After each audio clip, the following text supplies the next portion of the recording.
Hello, hello everybody! Welcome to another stream by yours truly, Kitty Bunny! Okay, we have some more reverse 1999 today. Oh my god. Is my voice leaving me? What the hell? Hold on. I guess yesterday's karaoke stream kind of did a number on my voice. I'm waiting for my tea to cool down before I drink it, but hi everyone. Oh my god. Why is my voice sound so? Oh, there's a fucking echo. Oh, wow. Hold on, guys.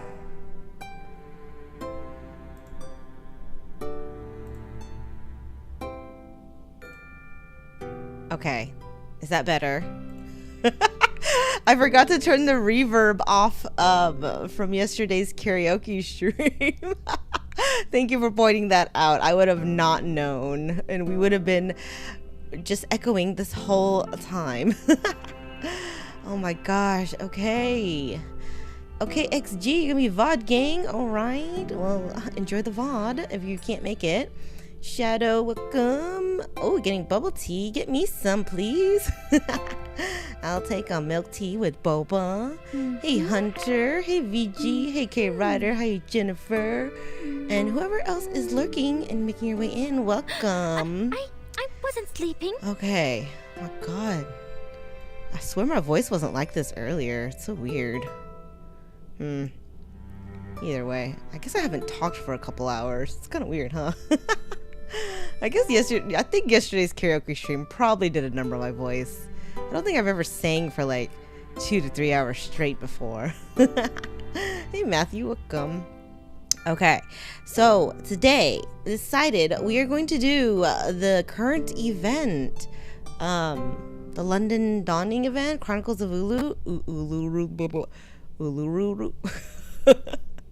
Anyways, okay, you guys, I'm taking your word for it, but you guys said there's no spoilers for this event, right? Like, did I need to play? I didn't have to play another event before this one, right? Like, it's not a continuation of another event, and there's no spoilers for the main story past. Okay, and also you guys see my little disclaimer down here. I've only played up to chapter 4 of the main story, so please, no spoilers past chapter 4.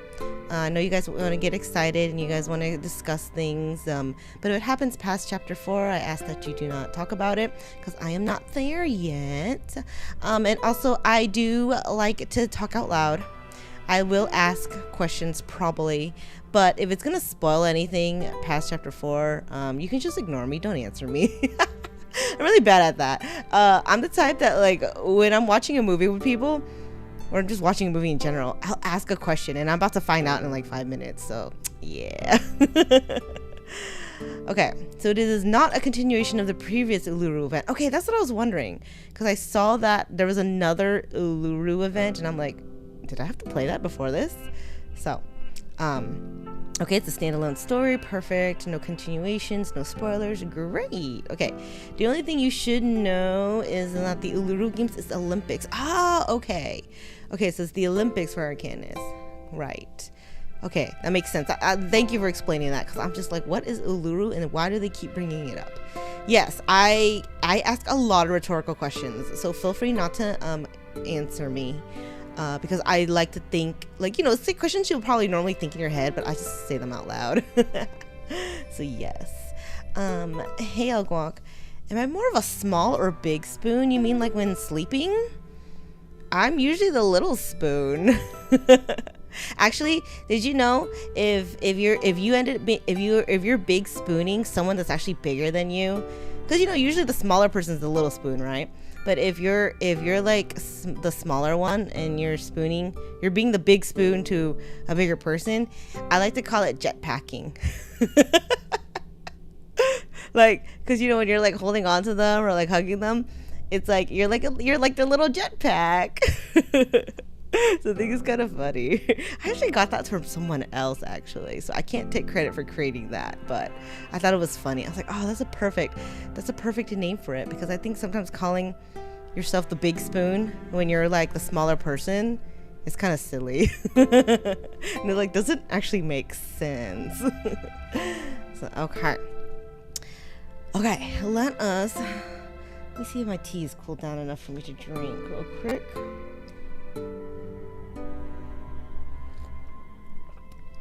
Still a little hot. Just gonna see if a couple of sips will help my throat.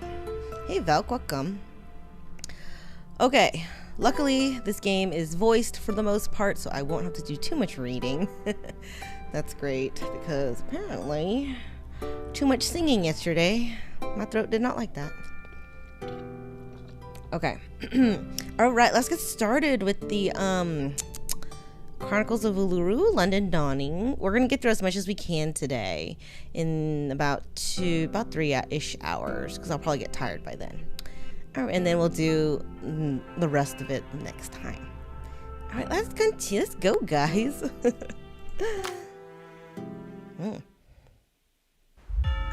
The Fog Walker has requested the Foundation's assistance. Fog Walker. Due to a mysterious change in the smog, they've been experiencing extraordinary rates of tuberculosis. Uh-oh. We need someone experienced in medicine. Ah, Tooth Fairy again. To go to London and investigate. Nice. Miss Tooth Fairy. Just met I'm her Brimley, because we the just ranger played. colleague of Arthur Fogg. Oh. There's a lot more going on here than meets the eye. Miss, watch your head. Oh. Are you here for the Uluru game? Aww. She's so Here cute. in Cross Street, we're all celebrating the upcoming Uluru She Qualifiers. fly? I'm Aw. Flutter Page. I wake everyone up in the morning. She's so cute. The most amazing witch lives here too. Shy. These snails are for her to eat. Is she French? Escargot. You've seen her in France? Oh my god. I've never even seen her leave the house. Oh, It's all because of her, that fog hag. She's the one who created oh the no, fog. they're blaming. She's caused us. Oh no. Protect the health of all involved. The London Uluru Qualifiers have been cancelled. No. Why should I care? I'm no athlete. Oh. I've only got one leg. Oh. Just like I've nothing to do with the Uluru Games. Huh. The Qualifiers would have held the floor ritual. She was a once-in-a-generation floor ritualist. What? We'll just have to hold our own games. Aww. Poor Have you kid. forgotten about the challenge? Charlotte O'Hagan? Huh. What? Ooh. I don't care what anyone thinks. Interesting. Ooh, so there's gonna be some drama. Holy shit. The floor page is so cute. Oh my god, she made you broke your free to play? Oh gosh. I luckily got her in like 3 10 pulls last time. So that was really lucky of me. Or did I? I don't know. Wait. Yeah. I don't remember. But I did pull her. I have not built her up yet though, so. I've been working on Marcus actually. Okay. Let's see. Wait, sorry, I'm getting confused with my other I'm getting confused with my other gacha game. I don't think I pulled her in more than 30 pulls, I think, but I had enough to pull her that I saved up. I think I had like 90 pulls or something like that. But yeah, I ended up getting her, which is nice. Okay. Oh, you know what happened? I pulled Marcus. I had like 90 pulls or something, or like 100 pulls. I got Marcus. I lost the 50-50 to Marcus, and then but then I ended up getting Flutter Page early, so I didn't have to go to the like all the way to for another like 70 pull, which was nice. Okay, so oh my gosh, there's so many things. Holy shit. Okay. Oh my god, there's only 8 days? Oh my lord. I feel like these events don't stay around for too long. Okay. Let us start the event. We are in London, it seems. Okay, so since we just played the Nightmare at Green Lake event, so I did meet Tooth Fairy recently. Yeah, I wanted Marcus. She was actually one of the characters I really wanted. So I lost the 50-50, but like, really, did I lose? Because I got the character I really wanted. I know I just started the event. Yeah, but like they only last for 5 weeks. Oh wait, that's actually kind of a long time, huh? It's okay. All right. Let us get started. First day back in London.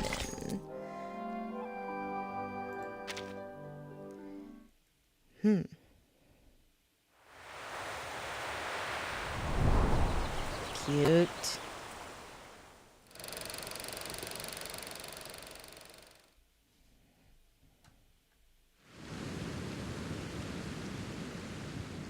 Damn, this game always has such pretty cutscenes.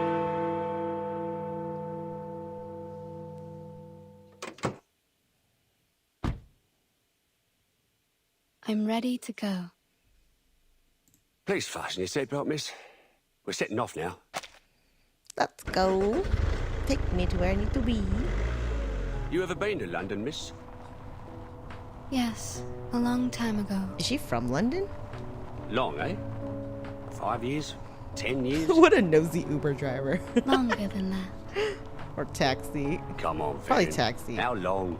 You don't look 100 years old. She could be. You never know. You don't ask The a lady hospital her is 2 streets age. away. Oh, by the way, Wait, what year is it? it's been arranged for you to meet Mr. Fogg first, and then he'll show you around the hospital. Oh, he's a chauffeur. I don't see why we need to make a big deal out of a simple visit. Couldn't agree more, miss. But as this is an official visit by Mr. Fogg, as a servant of the Crown, you can rightly expect that they're going to have the old place decked out like Christmas. Thank you for taking me there directly. I will go to Mr. Fogg's office after my visit. You can leave without me. I think I'd like to take the underground. Oh, this takes place before the main The story? tube? Oh, shit. You won't like it, miss. Not the kind of place for a decent young lady. It's about the 1930s? Oh, wow. Okay. I'll wait here for you, love. I'll do Okay, my best Tooth not Fairy to is crack born my in flask London. of whiskey while I wait. I think I vaguely remember Thank you. that I'll be was back mentioned. soon. So this is even before Green Lake event. Well, Green Lake, I felt like happened right in the middle of the story.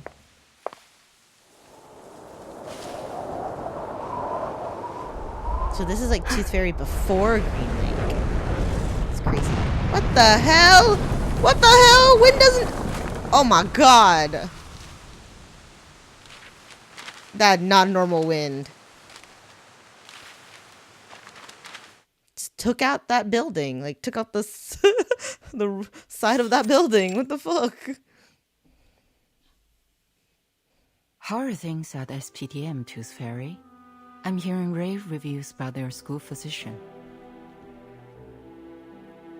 I'm glad to hear it. Young children are particularly easy to soothe. A few candies and they behave just fine. A little toffee or a nibble of a fruity sweet, and they've forgotten all about the Tooth Fairy's taste. I forgot she feeds people A Tooth proper dose of Fairies. sweet serves to calm the nervous system, and that doesn't just apply to kids. She pulls a piece of milk candy out of her pocket and softly places it beside Madame Z's mug of strong coffee. Your work here is undoubtedly busier than mine at SPDM. Besides, you're directly responsible for our timekeeper, the little troublemaker. But I am sure you didn't summon me here all for a little chit-chat. Wait, what's the SPDM again? Is that the school?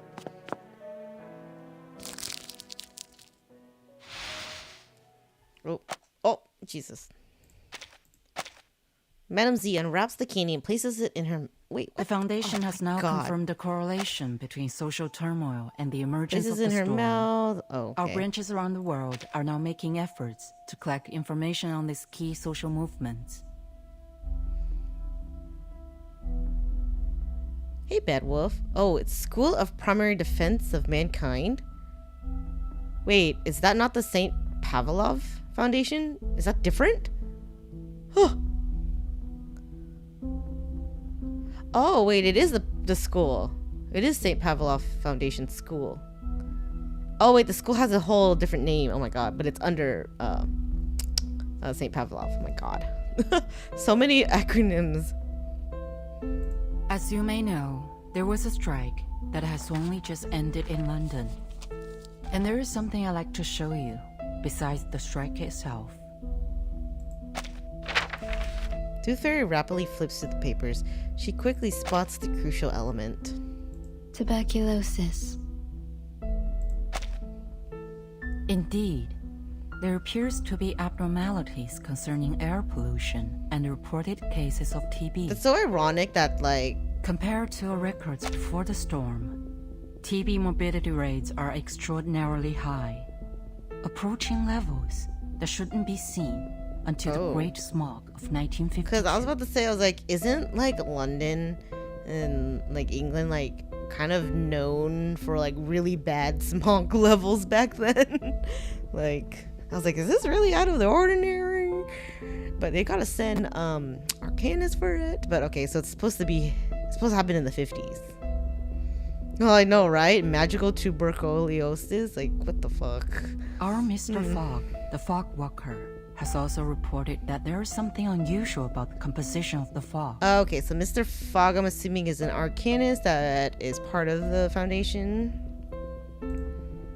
So, we need an insider with knowledge of the storm to visit London. Ideally one with a medical background. And guess who fits that? I see.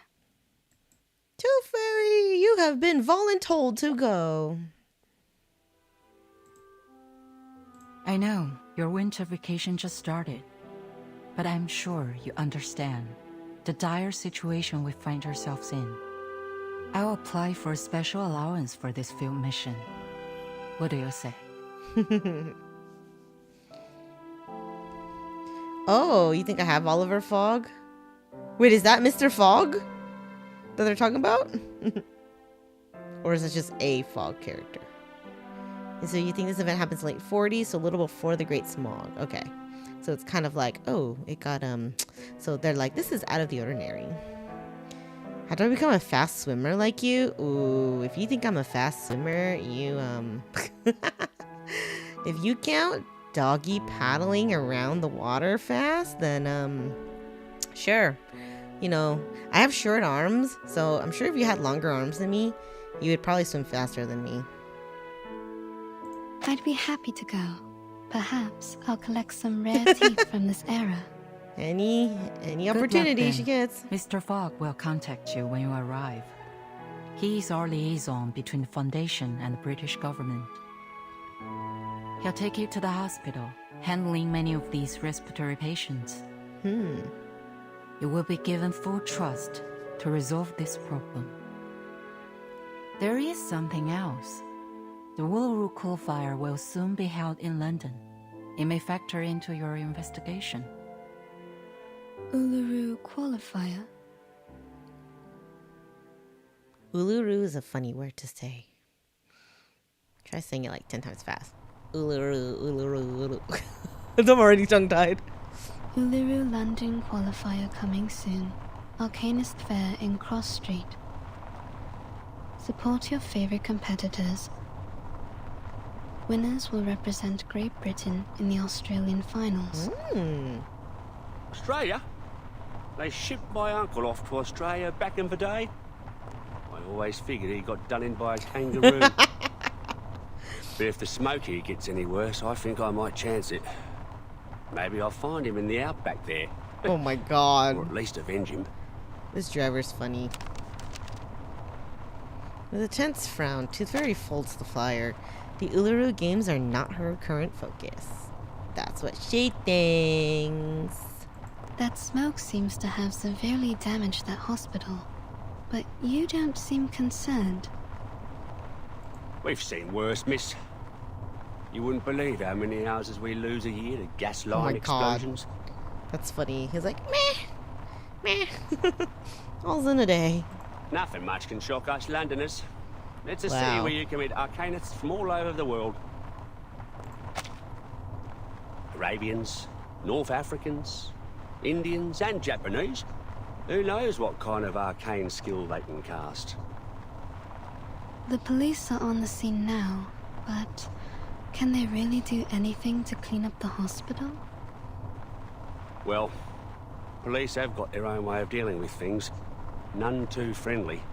Ooh. I think you should bring this up to Mr. Fogg. He's one of the few folks that look out for the working man, and he's never afraid of calling out the upper class. Interesting. Oh yeah, I forgot. We're in back then London, huh? Gotta remember the era when you think about all the stuff brewing. Hey, reverse 1999 gameplay. Welcome. That hospital exploded lady. Oh gosh. Wait, is that a real thing? The Uluru is that big rock in Australia? Is that why they call it? Wait, I'm not gonna even question the naming anymore. They name things after a bunch of real stuff, huh? I suspect Mr. Fogg will have known before we did. Let's follow the path of this dark soot on the street. Maybe we can find it, or its owner. As you like, miss. The car makes its way eastward, weaving through the increasingly narrow streets. Seems it's leading us to the East End. Only thing that comes out of the East End are drunks, tramps, and Jack the Ripper. Oh my god. Oi! What the? I swear to God, every time a car is involved in this game, they're always getting into an accident. Like, what the hell? What is it? It's like cars are allergic to Arcanus or something. Like, I swear. Every time I've run into a car, we've been in a car or we're driving somewhere in this game, always an accident. Like, I swear. Yes, I just finished Green Lake, the Green Lake event. But also Verton too, and Sotheby in the main story. What the fuck? And even in the last what was it? The Tuesday Motel event, Verton and oh my god, I forgot her name. The Russian girl, I forgot her name. Oh my god, Lilia or something. They got stopped in the car. There's just always car issues, I feel. Cars and Arcanus apparently do not get along. Okay, the brakes screech as the car comes to an abrupt halt. The car shudders from some impact as a child's scream fills the air. Seriously, did we freaking hit a kid? Yeah, see, Argus got in an accident too. Oh yeah, that's right. Oh my god. I swear, cars are allergic to Arcanus in this game. Bloody! You forgot a word, dude. Bloody hell. A sudden stabbing pain strikes the nerve in Tooth Fairy's temple. She almost stumbles as she rushes to exit the car. The driver pokes his head through the car window, scrambling to justify his mistake. Miss, I swear to high heaven that I have not had a drop of drink today. This is the East End for you. Either you hit someone, or someone hits you. Please, miss, take a look for me. Tell me if I hit anything. I can take it. He doesn't want to look himself. It appears there's no one in front of the car. Awkward. Invisible. Did we hit an invisible person? No one? I'm up here! Oh. Look up there, miss! Ah! Tooth Fairy looks up to see a flurry of papers fluttering and spinning through the sky. A particularly vibrant bundle of fabric resembling some kind of burlap sack hurtles through the center. Is she fly? Can you catch me? Sack, really? Huh? Aww. She's so cute. The little girl's skirt catches the wind and she lifts weightlessly through the air. Oh my god, she's like a little like the flower, like a dandelion, like a flower that just blows in the wind. That's so cute. My favorite character, Sack.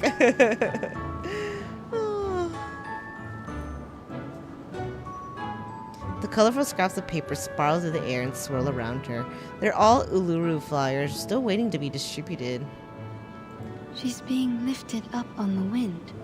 Is this her arcane skill? If so, she's amazing for her age. Aww. If she was a Genshin character, she would be Animo.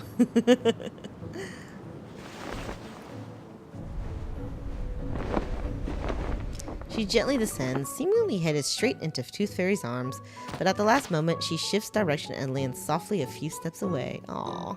You lose. You ain't going to qualify for nothing like that. Oh, what a cheeky kid already. She's so cute. Are you hurt at all? Why would I be? It's not even as high up as a canary nest. It's no sweat with the help of little wind. But the Sutakiki was hurt. The car hit his waist. Sutakiki? Is this Sutakiki your friend? Yes, Is it a but critter? he ran away. He's probably angry. I bet he's still around. He don't forgive easy. So cute. She points toward the shadowy alley to her left, where, in a dark, smoggy corner, a pair of glowing eyes peek out from behind a garbage bin. See? Over there. That's the Sutakiki. And I'm Flutter Page. Aww. Could you bring your friend out? I'd like to make amends if I hurt him. Especially if he can't work. Aww. That's a nice, what a nice Oh, driver. he doesn't work. But you still need to apologize. She's so cute. Flutter Page turns towards the alley, waving into the shadows to call over her friend. Come on out, Sutakiki. This bloke here wants to apologize to you. This block here. Oh! What the heck? The Sutakiki stirs in the shadows, disturbing the pale yellow smog before suddenly leaping forward. Oh, it is a critter. I know, the Flutter Page's name is really cute too. That thing doesn't even have a waist. And he's as big as a kangaroo. This guy and kangaroos, I swear.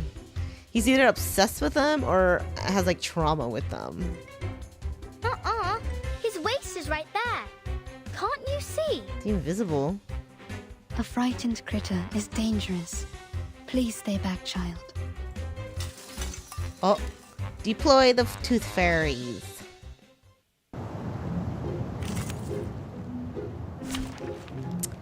Okay.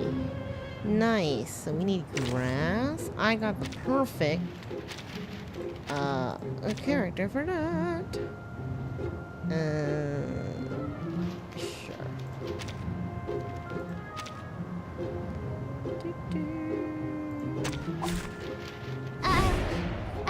Ooh, it's scary looking. It's creepy. Ooh. Sir, I suggest you cover your mouth and nose. There's something off about this smog. It makes smog. Christ. Is it coughing? So the rumours are true. I never should have gone into an alley like this on such a smoggy day. Squeak. He's looking at the end of the alley. He must want to go that way. The smog's not as thick there. I think he wants to escape. Maybe the smog's harmful to him too. But isn't he made of smog? Perfectly understood. Oh. You know what? I'll leave auto battle on. Wait. Hold up. Is there a weird gimmick to this? What is this smoke inhalation thing? Hold on. Y'all need to... What is this? What the? What'd that do? How do I know what that means?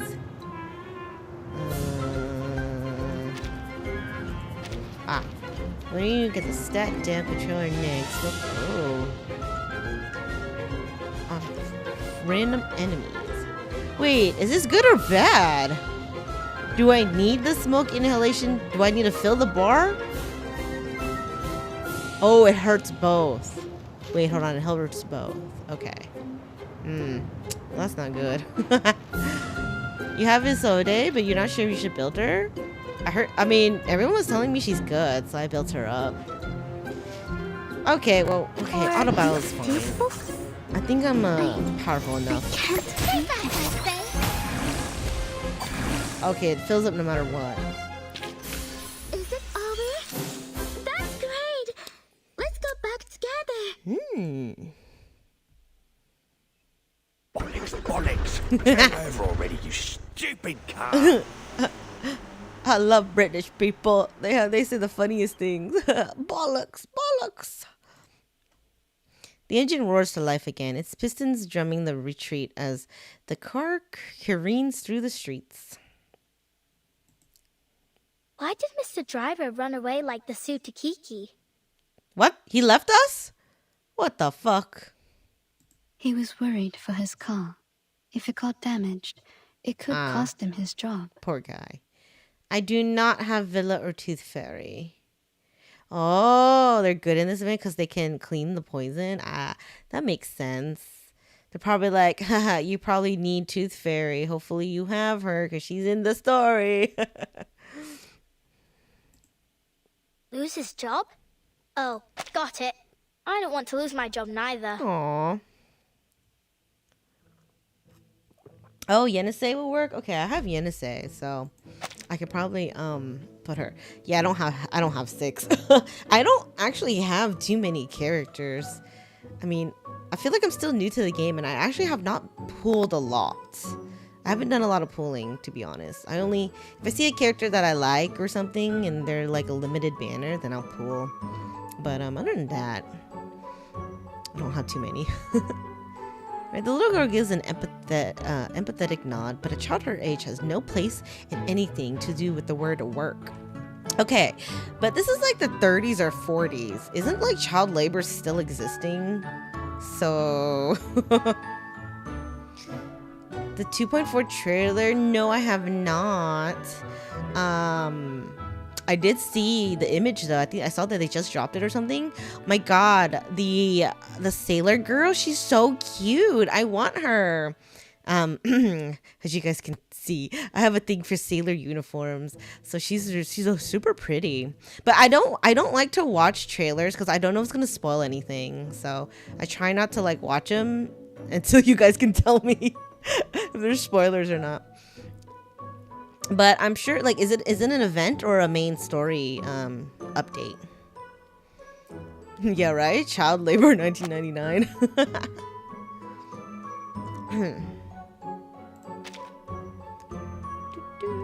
I think there's some battle stages in this event. You shouldn't auto.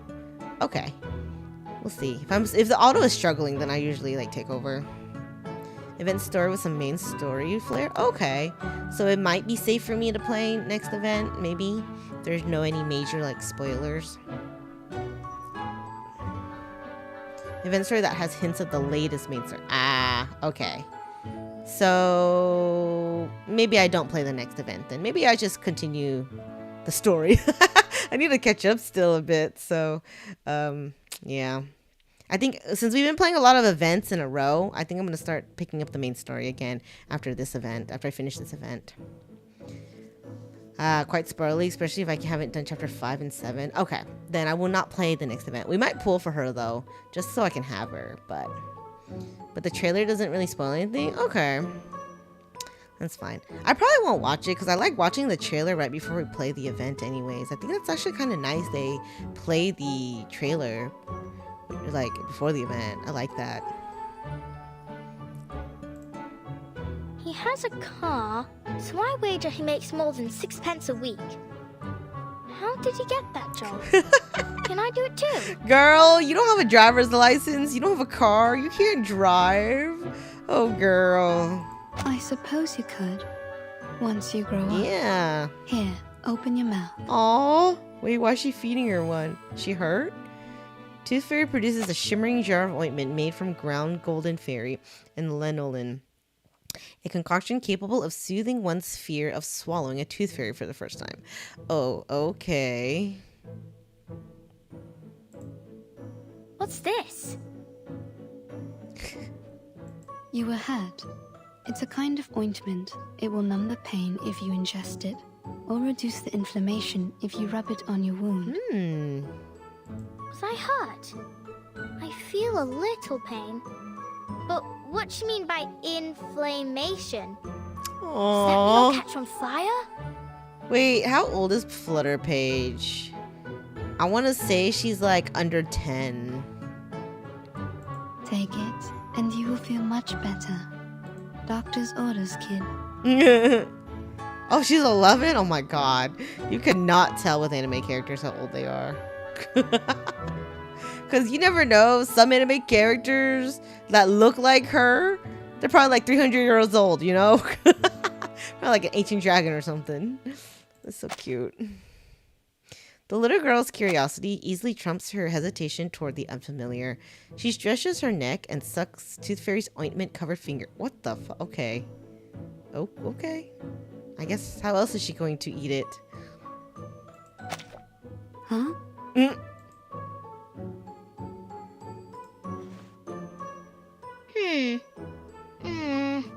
It's a bit sour, like a moldy raspberry. Ew. But still sweet. Why aren't other pills as sweet as yours? Aww. I see.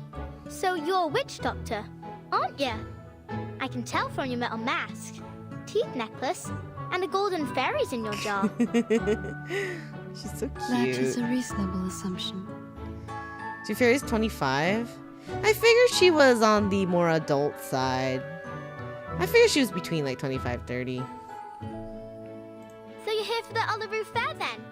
Must be. You even got the flyer with you. Actually, I'm here as a doctor to investigate a tuberculosis outbreak. But the strange black fog damaged the hospital I was heading to. Wait, now I'm curious what Jay looks I like. followed the trace it left behind to this area.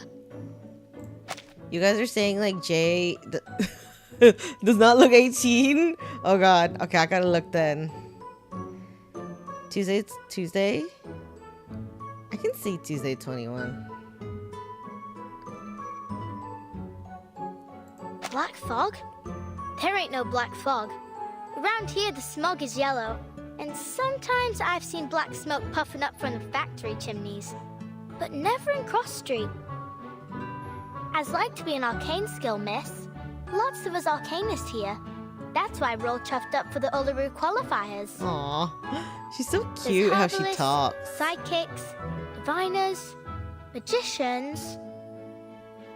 Thank you, Flutter Page. I think I've got the idea. Left to her own devices, Flutter Page could recite the job of every arcanist on the entire street. Wait, she'd be a good informant then, because she knows like everyone and everything. Great, then I'll show you around. You'll like it here. Wait, DK's 19? I think DK looks a lot older than 19. Flutter Page grabs Tooth Fairy's hand and drags her toward the heart of Cross Street.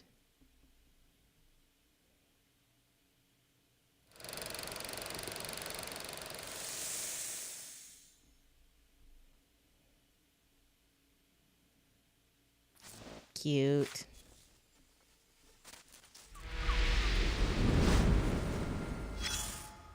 Ooh.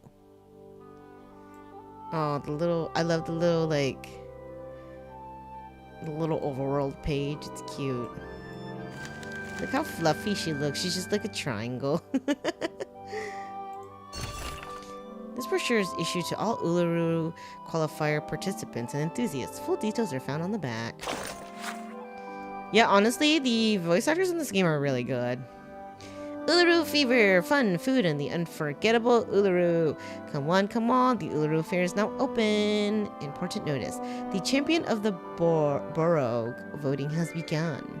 Head to the central square of the Uluru Fair, 1 vote per person, vote now. Announcement, the mock Uluru games are open to all, offering 3 main categories, shooting, racing, and ball games consisting of a grand total of 7 challenges. Enjoy the thrill of sports and entertainment, all for just 6 pence. Recommended venue, Victor's Cinema. The legendary Uluru Athletes documentary series is now in theaters. Don't miss out on the Uluru Trivia Night held every Monday, Wednesday, and Friday. Winners will be awarded 2 tickets to a featured event. Recommended booth, Puck's Fortune Telling. Match predictions and good luck charms await you at Puck's Fortune Telling. cut it. It's just a bunch of ads.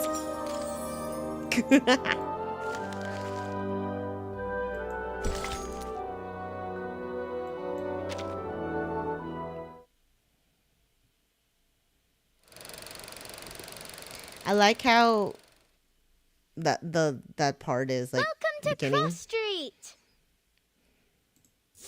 They put a lot of nice details in this game. Makeshift stalls line the street as the Arcanists celebrate the approaching Uluru Qualifiers. This event will decide who gets to represent Great Britain in the finals in Australia. Flutter page lets the last of the Uluru flowers slip from her fingers. They scatter as they soar on the wind and drift into half-open windows. Oh, that's so cute. Wait, her wind abilities is like adorable for that job. It's so fitting. Hey Shadow, welcome back. Did you bring me any boba? Did you bring me any boba tea? Stop littering, you grimy little bunk. Oh, that's rude. She's doing her job. This is the Uluru Fair. She's so cute. Tooth Fairy inspects the streets, studying the alleys on either side, but finds nothing. The trace of the black fog seems to have disappeared into a large gathering of Arcanists. A wise choice. A choice, I'm already assuming, that has a certain level of intelligence. I can't believe the driver just left her. I don't even think he said anything.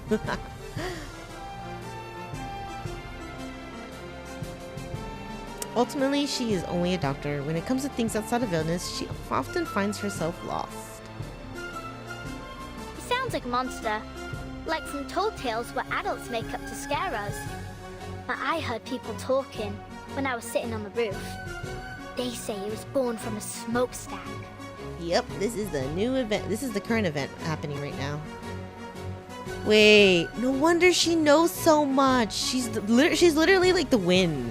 And the wind hears all. Oh my god, that's so funny. She even makes such a good informant. Yeah, right? The Haunted Highway driver also ditched Verton in the team. Like, man, I swear, all of our characters, all of our canists here have such bad luck with cars and drivers. It does appear to have a similar composition to soot. That's no good for the birds, Miss Doctor. I sure hope it don't come here. I don't want it to muck up the Uluru Fair, or scare the canaries away from the chimneys. Her pouty face is so cute. What's so special about the canaries? I like the way she talks to, like, I know it's kind of like rough, but like, or a little, what's the term for that? Like, a little naive, a little young. Because like she uses like not the correct word sometimes, but it's so cute. They always know where the lanolin snails are hiding. All I'll do is give them a bit of old bread or seeds, and they find me the snails. Like, oh, you know what? It's like, for lack of a better word, kind of, it almost sounds like kind of like ghetto talk, but like, I mean, it makes sense because she's kind of from like a lower class area, but it's kind of cute. Like coming from her, it's so adorable. Yeah, right. That's why I was like, oh, we get to see Tooth Fairy again. That's also partially why I did the Green Lake event first, because I didn't want to meet Tooth Fairy first in this event, when technically you should have met her in the Green Lake event first. So at least we have a little background on Tooth Fairy from that event, and now she's back. Although apparently this event happens before that other event, so like, oh my god. Oh, the whole timeline jumping of this series is kind of crazy, but I mean, I guess it works. It's my snail catching day. Stay right there, miss. I'll be back soon as I finish. Don't go getting off your sauce while I'm gone. Aww. With that, Flutterpage drifts towards a stall decorated with Union Jack budding, before disappearing like a whisper on the wind. A gentleman in a fine gray woolen coat stands tall nearby. He is utterly incongruous with the rest of the street. Hey, Tofu, welcome. Sussy man. This is an Arcanist Fair Booth application form. Oh. You need only fill this and get proper approval from the city government. Then no one can bother you. You're doing a sussy deal. Yeah, right? The timeline is just nuts. Yeah, pretty much. Like, then again, this is a time travel, time reversal. Just a game dealing with time in general. So, I guess, we can't. Guess that's to be expected. Approval, eh? What's the point? The games will be over by the time they've even looked at my application. Are we entirely certain we even want to hold the fair in these conditions?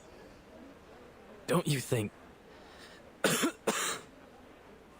weather now isn't appropriate for that kind of strenuous physical activity? Uh-oh. Everyone's gonna get, respiratory problems. What else can we do? We need to earn our bread, or perhaps you could clean the air for us, eh, Mr. Fogwalker? Oh! We meet Fogwalker? Oh, shit. I'm doing all that I can. Oh, wow, okay. I thought he was just I thought he was like a scammy businessman. Okay. Which means you can't do nothing at all, don't it? I didn't expect him to look that young, like a handsome young man. I was expecting like a decrepit old man, to be honest. Oh god, people have done streams just figuring out the timeline. Oh man, that's gonna be like, you need like a whole like it's like that meme picture with like all like the board on the wall and all the strings connecting to everything, you know. Yeah, we're coughing. But what we make in a day at the fair here is more than an entire week anywhere else. Not like we have royal allowances to rely on, unlike you. Enough of it already. Now, would you mind moving aside for the little lady behind you? She's been waiting a while. Aww. Oh, I do apologize, miss. Miss Tooth Fairy. Oh. I didn't expect to run into you here, Mr. Fogg. The pleasure is all mine, The miss. person I've been looking for. Oh, where my manners. Welcome to London. A cross-street local hurries by, letting out a sharp, violent cough. Ew. Gonna get me sick. Of course, we were supposed to meet in the office of the London Atmospheric Cleanup Committee. I'd have prepared a fine Indian tea for you. But I was called away to deal with matters here on Cross Street. It's a happy coincidence that you popped by. It will save us both some time. Mr. Fogg awkwardly fiddles with his gloves, clearly feeling embarrassed at the indecency of their meeting. Thankfully for him, Tooth Fairy seems more concerned about the issue at hand. She doesn't need Something the formalities. matter? You mean the air pollution? Not precisely, no. Though one could say the problem is related. In fact, it seems just about every one of our problems comes down to these sticky contradictions. This is what Tooth Fairy's here to help you For figure example, out. contrary to good wisdom, the people of Cross Street have opted to continue their fair, despite the obvious dangers of the fog. That's just unreasonable. Not exactly, because especially if this is like a... I mean, they gotta make their money, vendors and people have been looking forward to the event. So, like, you can't just cancel it. Like, ugh, it's gotta take an act of God to cancel it. I mean, okay, maybe weather is an act of God, but like, they gotta make their money. You're the unreasonable one here, mate. Stop the Uluru Fair on account of a bit of fog. Fog in London. Should we cancel if there's water in the Thames next? That's funny. They're like, fog? That we have fog all the damn time. But like, it's just most normal people don't know that it's probably like dangerous fog. Citizens should be made aware of the harm caused by fog and reduce unnecessary outdoor Clean the air then. Less pollution, Pardon less me? factories. You lot government officials? A few busybodies gather near the two of them, ready to catch the latest gossip. Oh god. You saying we aren't allowed to celebrate the Uluru Qualifiers? So what are you expecting us to do? Just watch the games and then pop off home? I I know he has a point, but don't forget this is happening before the Great Smog of London, so they don't know about that yet. They don't know, like, people are unaware. They're like, oh, whatever. It does have some really good writing so far. It's not like there are many events left for us arcanists to celebrate in our own country. Everyone's gonna die from coughing. Sir, you seem to have quite a severe cough. Oh, it's not so bad. Just a little curse is all. Doesn't matter none. A good arcanist healer can cure me. That's exactly what I've been talking about. A curse? Good lord, man. You have a disease called tuberculosis. You need a proper doctor, not a healer. Oh my god. Maybe this is just how citizens in Cross Street best comprehend the disease, in the arcanist way. It's not a matter of arcanists or humans. Tuberculosis is caused by the presence of bacterium in the air. It can't be cured through ritualistic purification or exorcism. We need like a giant air filter. Probably doesn't exist in this time period. You just don't get it, do you? It's not like that. If this tuber what have you is the reason, then why does my chest burn like hell? I've never heard of no bacteria what could do that. Dude. You feel like your chest is burning? Like swallowing a flaming coal it is. It all started this month. Never felt anything like this before. Like I said, there's no disease. This has to be the Fog Hag's curse. Oh dear. She's the one who summoned this damnable black fog. She used to be a toad before she was thrown into an alchemist's cauldron and came out as a twisted old hag that haunts our streets. Here we go with the Could you tell me more about crazy the black rumors from tales. The vendor remains silent, shooting a hostile glance down Cross Street. Shh! Don't say anything about it. It'll bring bad luck. He coughs, waving his hand to scatter the attention of the crowd, then vanishes into the yellow smog. So now we have a fog hag? What's to come next? He is not amused. He raises his hands in resignation, knowing that, as a gentleman, he should speak no further on the matter. Sometimes, despite being an arcanist myself, it's hard to understand my own people. But that's what they think around here. Dude, I think it's more than just being an arcanist. Like, he obviously looks like he's from a different social class than the people that are on the streets. So, like, dude. Oh, God. For a bunch of arcanists, it's kind of amazing that they are still afraid of curse. Well, I mean, even if it's a curse, it's not like they can get rid of it easily. So, like, I would think, like, I mean, like anyone, right? My colleague is presently out investigating this curse, they mention. But, to say nothing of his intrepid skills as a ranger, I doubt he'll produce any evidence of this so-called hag. In fact, he... Oh. A long, sharp whistle cuts through the air, like that of a rider galloping across the plains of the land down under. What follows is not the sound of hooves. Arthur, a little help, mate. Oh. We've got trouble. Oh! Oh my God. The music sounds kind of like Indiana Jones like vibes.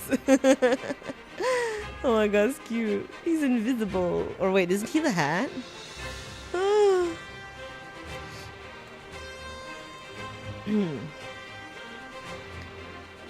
I know. I like Mr. Fogg too. Like, he's very handsome. Hey, Minnie, welcome. Yeah, right. In this world, magic exists, so curses are not too far. Yeah. So it's like if say magic would be like one end of the spectrum, and curses would be the other. I would think. Mr. Fogg has the best intentions, but he's kind of a bureaucrat. Well, that makes sense. He's a bureaucrat, and he's like in a totally different social class as these people, so like he's having a hard time understanding, but like vice versa, they don't understand his point of view and he doesn't understand theirs. Sir, are you from the land of down under? A hat riding a hobby horse races forward, its coat fluttering in the thick smog like a cavalryman returning from a reconnaissance mission. A dark cloud follows close behind him. What? So, here it is. Weird. No, I have not played the other event that was named Uluru something. I have not yet. I've only played the first two events. Rimmet Cup, Green Lake, and I did play Tuesday Motel. Yes, I think that's it. Yeah. Oh, yeah, Indiana Jones. Yes. Might be an Indiana Jones reincarnation. Fun. What's that after you now, old hat? Old hat. It's the black fog. Seems I've startled it, and now it's sent out critters into the streets. Oh my god, he sounds so fun. Steady on. Let's charge like soldiers of the Great Emu War. Oh my god. Oh, carbuncle. That's so cute. I should read this in a British accent. Oh my god. I could try. I don't think I have a great British accent impersonation, but I could try it. Brimley, the Aussie representative. Okay, so is he Australian? It's the hag. The hag's cast is coming for us. Oh god, dude. Those nasty critters are coming from her garden. Run! Panic ensues. Unnecessary panic. Wait, isn't Flutter page?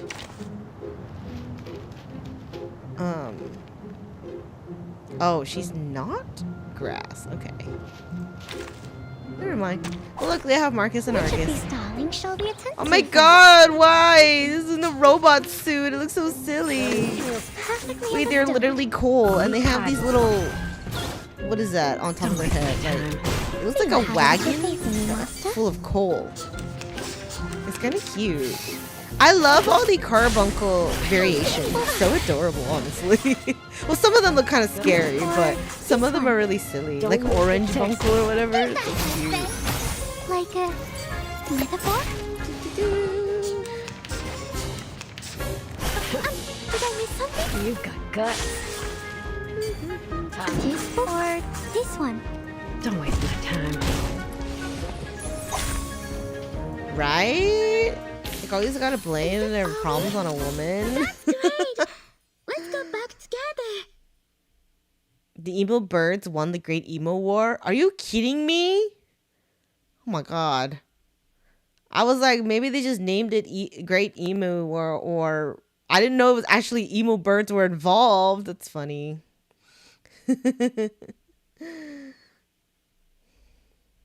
Yes, I did get Flutter page. I actually lost the 50-50 for a page first.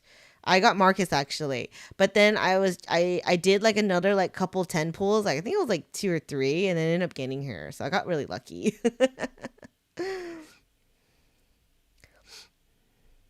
Emo birds was a defeat for Australia. That's so crazy.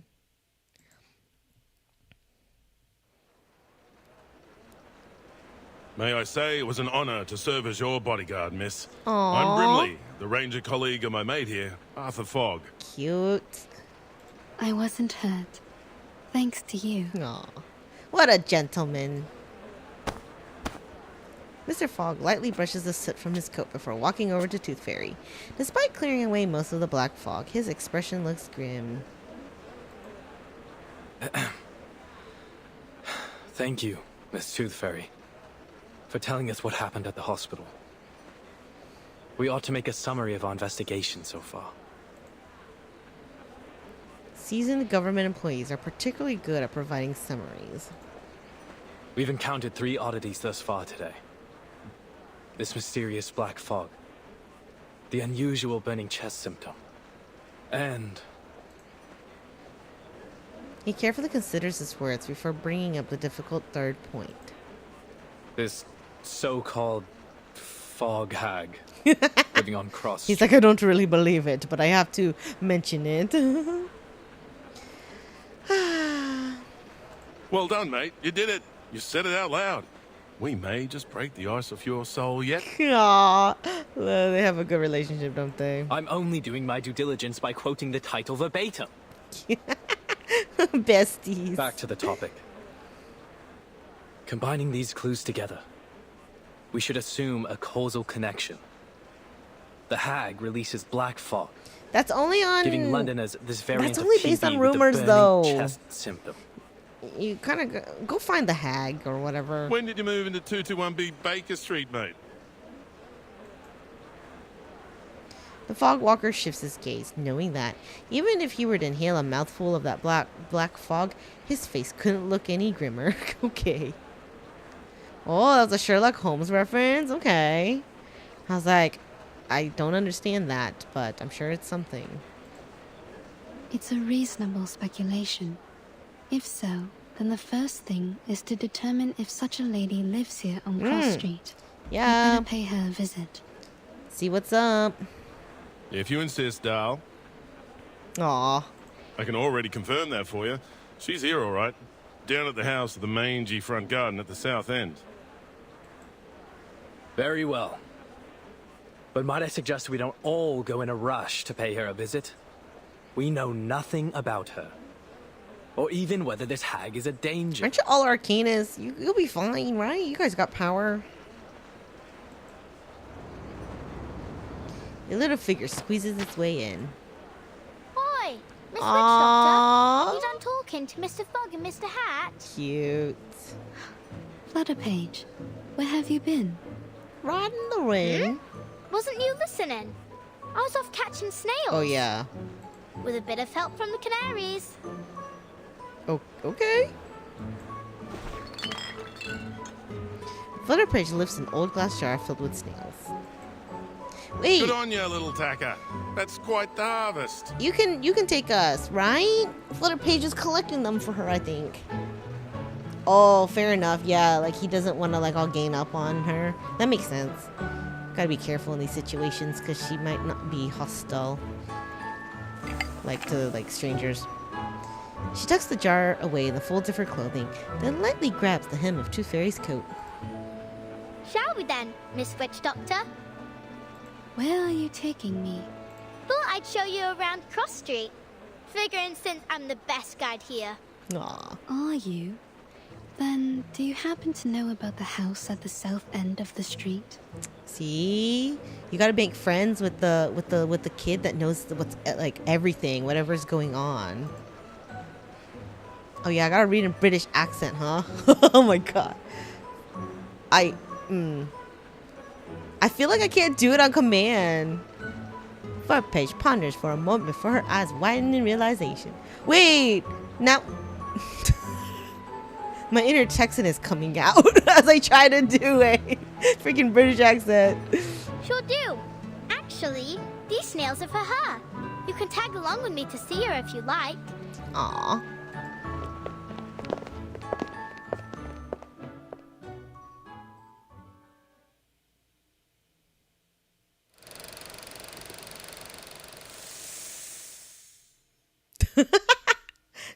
You guys want me to read it in a Texan accent? a Texan doing a British accent. Oi, mate, I ain't good at that. See, the only thing is I get confused between an Australian accent and a British accent, so I don't really realize, I don't know which one I'm doing.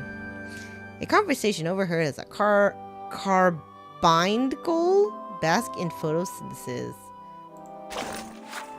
Oh. Between the pages, what's this? Rubbish. Stop poking around. Rubbish? Ain't this a book? Don't you want it? Mind if I take a butcher's?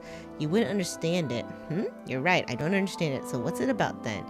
Don't you have anything better to do? I ain't done any of today's chores. I haven't taken that package to my sister or helped the lady next door with her little one like Mom asked. But I don't want to do any of those things. I just want to stay here a little longer. insects. Insects are herbs with leaves and purple flowers. Maybe it's an adventure book about the adventures of a little creepy crawly and its friends. Can't I draw a story for it inside? Can I? You just don't stop, do you? Can't you find someone else to entertain you? And maybe I just have mug written all over my face. Fine, do whatever you want with it. Stay here for all I care. Just leave me alone. Don't understand? Leave me alone. I can do whatever I want with it? Thanks, but I don't have a pen, do you?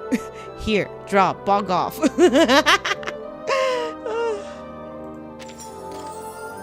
Cute. Hey, Crimson, welcome. Alright, we're gonna go visit the fog hound.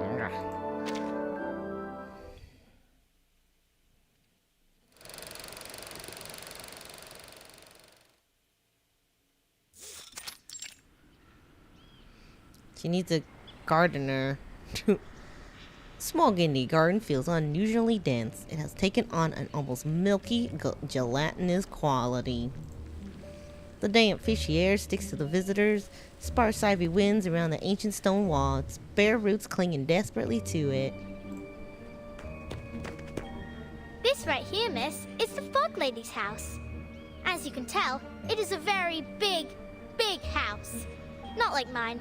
Mine is small, but very high up. Aww. Steep, tilted roofs, sash windows. It's very Victorian. Oh no. Her name ain't Victoria, miss. At least, I don't think so. Oh my god. No. I mean, Victorian architecture is a kind of style of house. I'm saying this house must have a long history. Oh. It's old. Too right about that, miss. It's been here for ages. Come along then. I'll take you in. Thank you. Flutter Page does not, nor does she touch anything resembling a doorbell. She simply leads the fairy straight to the garden gate. Vine's carbuncle. Aww. Several carbuncles peek out from among the vines before quickly retreating, their eyes still locked on the visitors. Are these her critters? You lot are hungry today, ain't you? From the folds of her oversized frock, Flutterpage pulls out a jar filled with snails. They ain't for you. They're for the lady of the house. Now please let me and Miss Witch Doctor through. The carbuncles refuse their entry, shooting out a field tendrils to form a blockade. Vine carbuncle, use vine he was whip. much friendlier before. You've been here before? Yep. They always let me in straight away. No clue what set them off this time. Maybe it's the extra visitor you brought?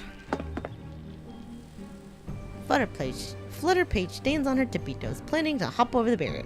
And after a quick glance at two fairies, she abandons the idea. I don't rightly know what to do. I tried battle calling them, her, beat them up. but it won't do much good. Even if she heard me, she won't come out. You're saying she never leaves her house? Not that I ever seen. Do other people visit her? No. She just gets this kid to bring her snails. But you visit her often? She likes when I bring her snails. You think she eats them? Maybe she liked escargot. All I know is I gave her snails. And then she asked me to stay around her house for a while. She get paid? When she's not in a sour mood, she even teaches me some words. For arcane skills. But if she is sour, then all she does is hand me some books. And I can't even read most of them. Oh. Oh my god. A monster catching and battling like Pokemon game mode for this game. That'd be cute. I mean, they definitely have enough like carbuncles. But like, yeah, they would, huh? They can add it to like the whole wilderness critters thing. Wrong kind of snails we're eating, I know, but you know. There are Candace. Don't go asking her too many whys. If you do, she says, "Get out!" And you got to go. She don't like nosy people. So far, the longest I stayed was a whole afternoon. Look at her reminiscing. It's so cute. I see. Tooth Fairy surveys the old mansion. To her, it looks more like a small castle than a house. She decides not to disturb the formidable witch dwelling within it. Maybe I'm the reason they aren't letting you in. I'll just stay back here. All right, then. Stay there and I'll tell her about you, miss. The carbuncles lower their guard as Tooth Fairy retreats. The strange plants and critters in the garden clear the way for Flutter Page as she makes her way down the path. They're her guard dogs! It's cute. Flutter Page raises the snail jar high above her head as if presenting some kind of token. Miss? I got your snails! Do you hear me? Wakey, wakey! Wakey, wakey! Eggs and bakey! Oh. That's a really high turtleneck you got on, lady. The lock clatters heavily, and the hinges on the old oak door give a mournful groan.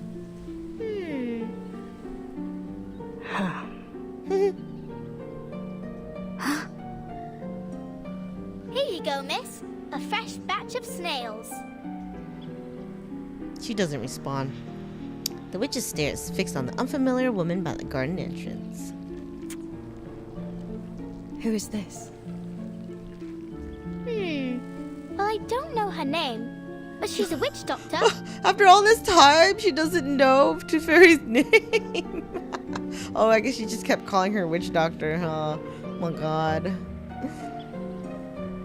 She's like, no solicitors, please.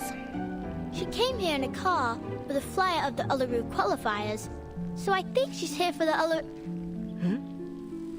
Oh, I forgot that you don't like the word. Oh? Hello, miss. I'm here investigating the source of the black fog. You can call me Tooth Fairy. Go away. No solicitors. No Jehovah's Witnesses. No selling things. No. Leave me alone. But why? I ain't asked too many whys, miss, did I? That was only my first one today. Aww. Oh. She brought an unwanted visitor with her. She realizes something. So I can't come in at all? You promised you'd help me practice my arcane skill. Then you better not let me catch you saying Uluru ever again. Aww, she messed up.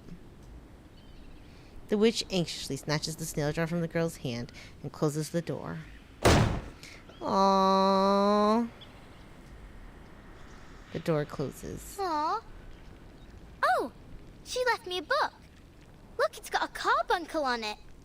Wow, she bounces back quick. Come here, Flutter Page. Are you all right?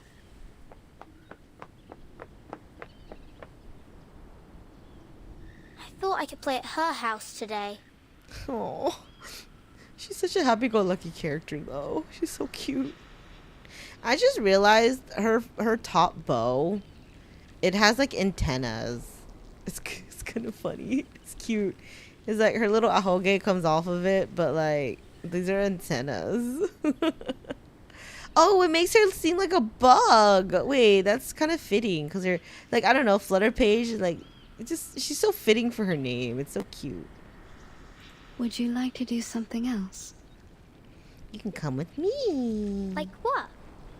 Like, see your new friend, Mr. Hat. You're a very useful little kid. Come with me. Mr. Hat?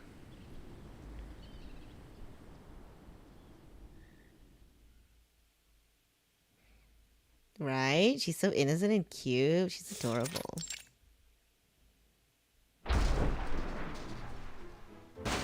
Uh-oh.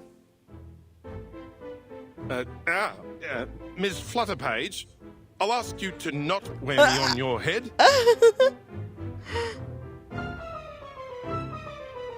I know I can fly, but that doesn't mean you can treat me like a kite.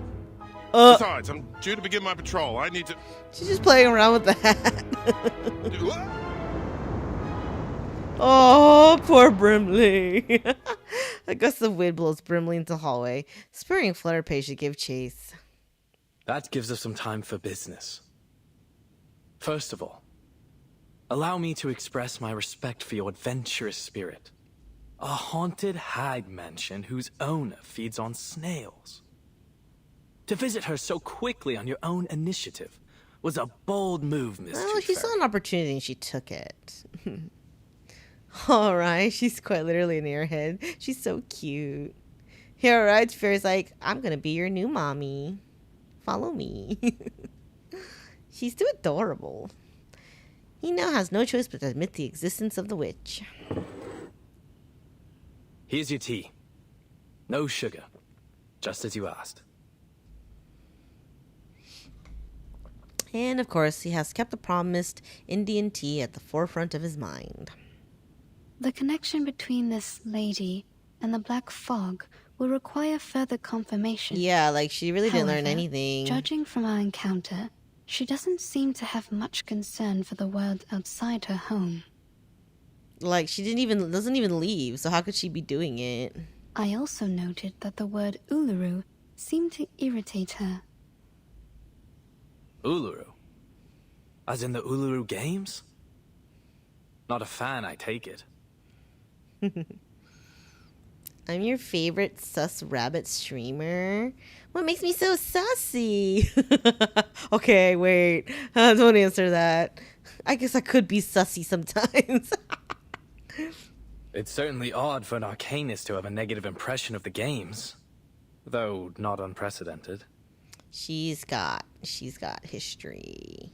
Don't call me out. Hanako and the Boot Hill song. Well. Which reminds me of this letter. I suspect our fog lady might be glad to hear it.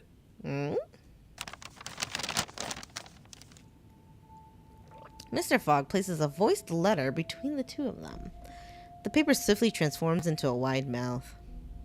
Letter from That's the St. funny. Pavlov Foundation Uluru Games Organising Committee to the Uluru London Qualifiers Organising Committee. Oh, okay. Copied to the office of the London Atmospheric Cleanup Committee. Wait, this is just like an email. This is how arcanists email each other. That's so funny. It's like physical. Oh, that's great. Email with like text to like, was it text to speech? Due to the rapid deterioration of air quality in London and the presence of an unidentified arcane-related tuberculosis outbreak. Yeah, right. Literally voicemail. That's so funny. We regretfully have decided that the Uluru London qualifiers will be cancelled until further notice to protect the health of competitors and spectators. Oh no, that's sad. Everyone's gonna be so upset. Like, come on. Competitors still wishing to participate are encouraged to register for the qualifiers in Paris or other cities. Damn.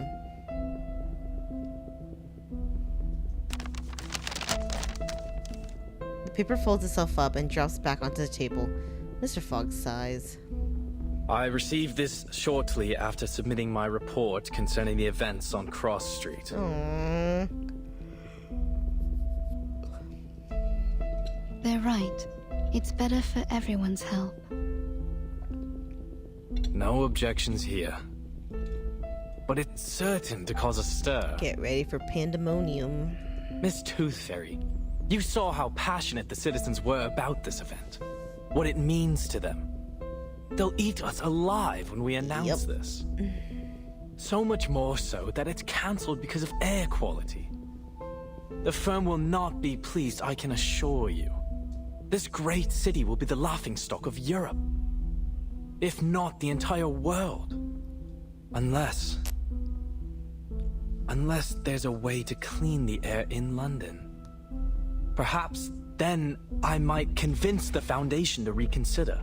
Wait a minute, this is a simple solution. I just realized.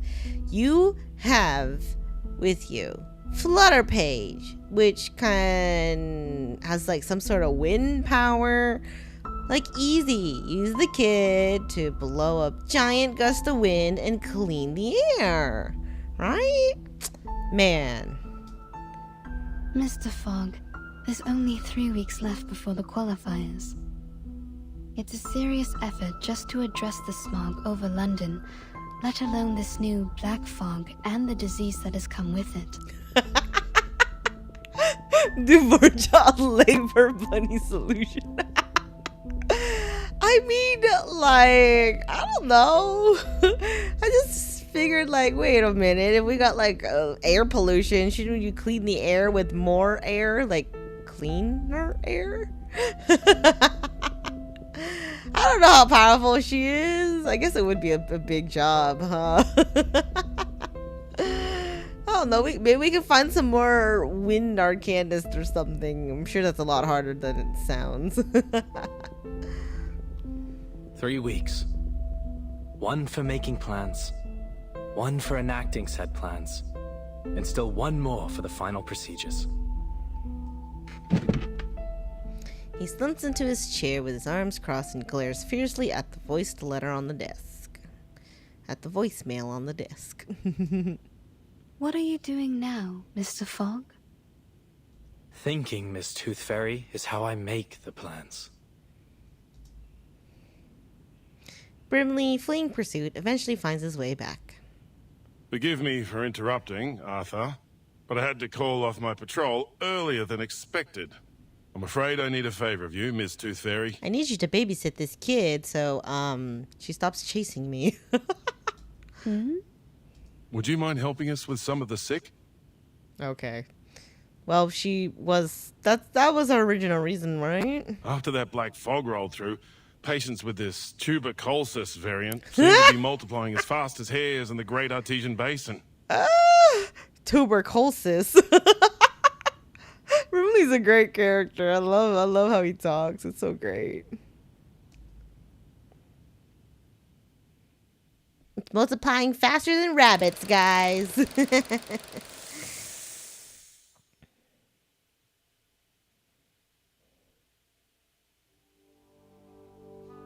Okay.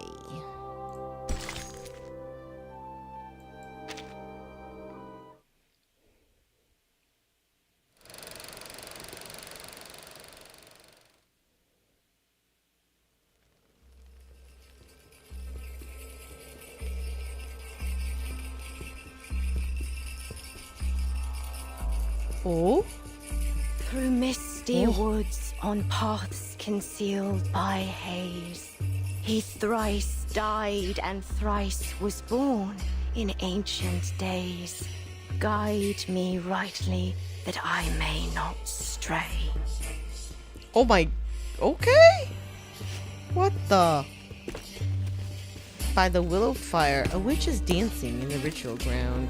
She performs her dance alone. Only the shadows cast by the flames accompany her. Okay. Flowers bear fruit, and beasts give offspring's way. Doing like a with curse? eyes of fire, pierce through the cloudy maze. So like a seance? A ritual, a summoning ritual. Are we summoning the devil? What are we summoning? Is that Stonehenge? Failed again. Damn it. Okay. Yeah, like a seance, right? Okay. She clenches her right leg, her fingers turning white at the tips. I won't get anywhere so long as I can't move right. Aw.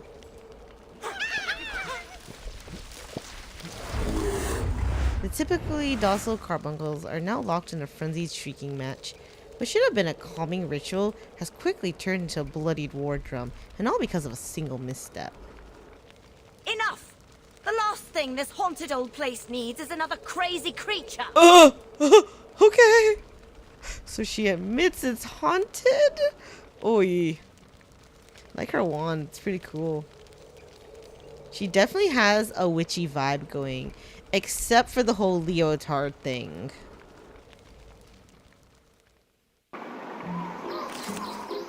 What? We have to battle them? Okay.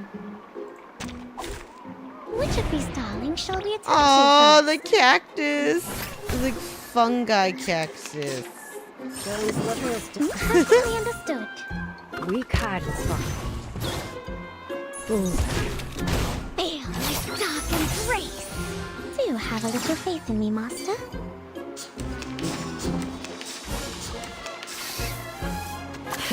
Oh, Willow VA posted that she made a Willow cosplay. Oh, oh, and a Flutter page cosplay for a dog. That's so cute. It's adorable.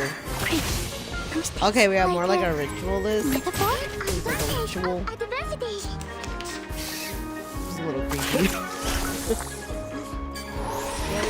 Or useful sign? I mean, ritual seance. I feel like it's like similar, right? To read.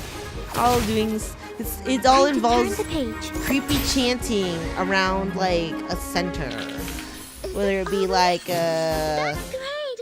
a fire, a weird what's he called, the circle thing, a summoning circle. Wait, Willow's English voice actor looks exactly like Willow? That's so silly. That's really cool, actually. What a coincidence. Or maybe they based the character design off her. Aw, Flutter Page is bad. I swear to God. She collapses by the willow fire, causing the intense flames to suddenly die down. She swiftly grabs a blanket from the pile to cover her legs. Whatever thing you are, don't think I won't strangle you to death with my bare hands. Oh my god. It's the kid. Calm down. She struggles to her feet, but just as she's about to stand, one leg gives way. Oh no.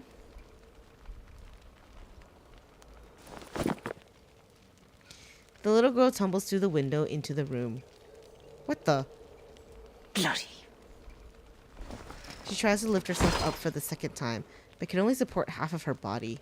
She looks up to find a little face among a pile of stitched and restitched clothes. There could be no more embarrassing or infuriating way for another to behold her. You. What are you doing here? Well, at least it's someone you know. I only wanted to show you the arcane skill you taught me. Flutter Page nimbly gets back on her feet, bouncing around as she shakes off the dust. Seeing that the girl is unharmed, the witch turns her face, hiding her fleeting look of concern. Aww! She's Cinderella! Aww! But you are in a bad mood, aren't you? What happened? I promised I didn't call you Miss Willow in front of others. Aww! Like, how could you be mad at her? She's so cute! You said I can call you Miss Willow when it's just you and me, right? And you actually listened? First time for everything, eh? But it's not about what you call me. Then what is it? She stares at Willow in confusion. Suddenly, she realizes why she's lying on the ground. Let me help you up. Oh, what a sweet baby. I don't need it. With a flick of her wrist, Willow's coat and hat leap onto her like loyal dogs. She tries to stand up for a third time, using the rough stone pillar beside her for support, and finally manages to straighten herself out. So then if you value my words so highly, what about the time I told you I don't need a knocker-upper? I remember. You told me there's no sense waking me up for anything. I don't have any work to go to. But I'm not here to wake you up, am I? I already did that for the whole street hours ago. Oh, have you now? Well, then maybe you can buzz off and bother someone else. Oh, don't be I didn't mean to give my her. permission to let annoying little flies in my house. Oh, why you couldn't be mean to her? She's so cute. Oh. I'm in the middle of something important, so leave me be. Willow grabs a broom handle and points it toward the window Flutter Page opened. Just one more question, miss. I'll be quick. Miss Tooth Fairy and Mr. Fog say you made people sick with the black fog. But I know you didn't do it. Did you? You never told me you can summon black fog. Done with all that nonsense, are you? If that's all you knocked on my window for. But if you didn't, I can tell them the truth. Aww. So cute. Oh, a knocker-upper is the person that wakes everyone up because most people don't have alarm clocks. Oh, okay. Interesting. Thanks for that tidbit. Or you could even help them find the black fog. You're the best witch I know. Their problem is no concern of mine. Oh. But I did hear something. I was thinking maybe you'd like to hear it too. Right? I want to pinch your cheeks. You're so cute. Letter from St. Pavlov Foundation. Due to, what? Deuterion air quality? And arcane tubal-keeled kiss? Aww. They said the Uluru qualifiers are cancelled. Wait, you're not supposed to mention that though in front of her.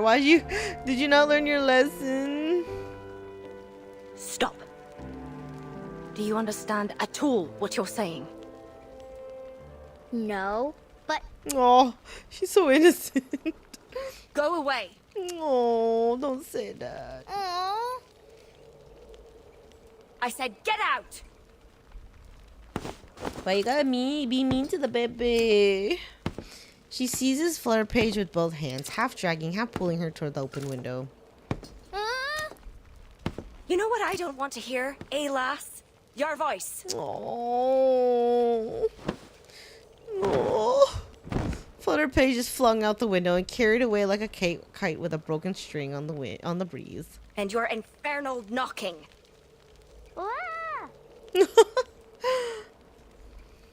Don't you never take another step into my house. Never. Man, she pissed her off. Yeah, she yeeted the child. Oh.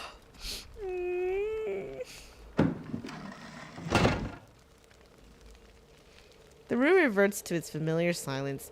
No life save for its solitary resident, just as it has been for the past decade. Her hastily thrown on coat and hat slides to the floor as Willow leans on her right leg and limps over to the storage table filled with bottles and jars. There's still enough mucus left over from yesterday's snails for her to use. She pours the liquid from the jar into the cauldron. Just a wee bit left. She sets the fire alight and the lubricant starts to bubble in the cauldron. Eat snails? Let them think what they will. I don't care.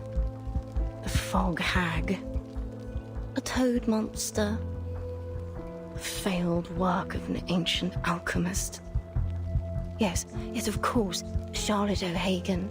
You're nothing but an ugly, evil, terrifying fog hag living in a haunted house.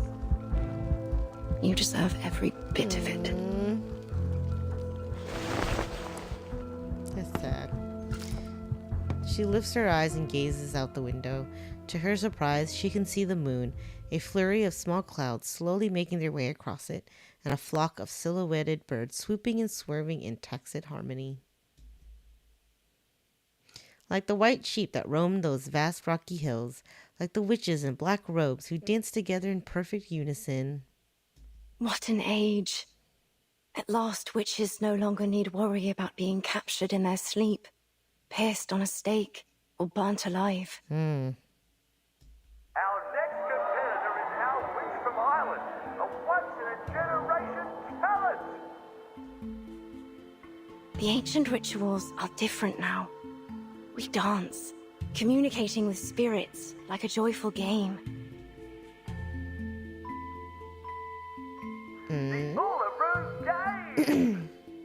Or a graceful competition. And the winner for the floor ritual is... A desirable. Oh! Oh.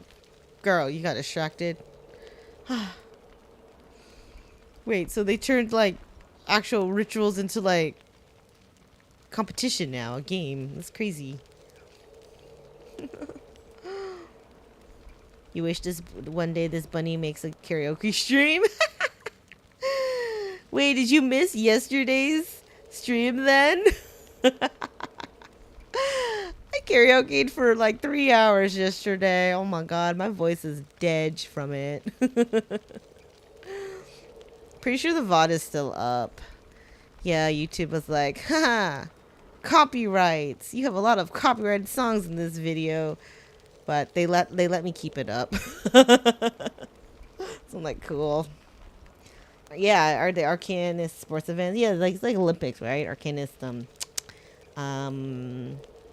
Olympics. I hope you play Willow's character story when it reruns. Wait, so do they rerun character stories? Do they rerun events? Are you talking like when they add it to the reflections or whatever? Rituals are basically the gymnastics for Arcanists. Oh, that makes sense. It's crazy. Wait, so they call them witch. Like, is witch just another word for Arcanist? Or does it like mean something else? Because they literally call her a witch in the announcement. Okay, so when events are re-added permanently, to the character stories are added to. Oh, okay. Yeah. Yeah, I would like to play through all of them to get to know the characters a little more.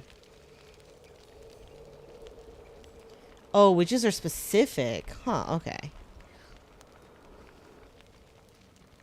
I left the pot on. The smell signals a point of no return for the lubricant, and its appearance confirms it confirms it as she sees a small blackened mass stuck to the bottom of the cauldron. She burnt it.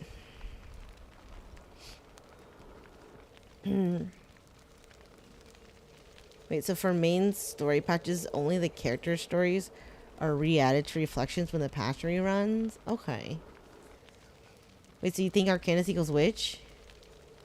Because, like, I'm confused. They keep using witch, but, like, aren't witch magic... Technically, a witch is someone that can use magic, and Arcanists are magic users, pretty much. So, I would think they mean the same thing in this world. Willow's prosthetic leg grinds and creaks as the joints rub up against each other, causing her hip to itch. Back and back. I like how they got around the censoring. Nice. Fit for the rubbish now. Rubbish.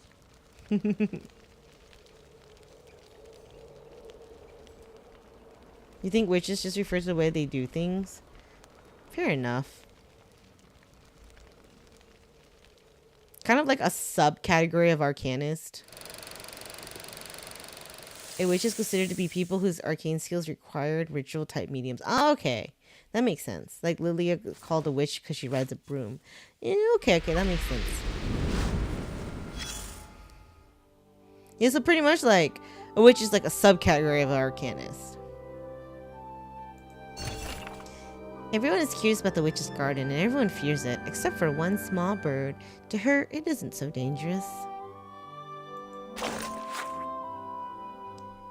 2 alternating handwriting styles. Do not touch any plants with barbs. Barbs? The thing I had to pull off of your leg yesterday.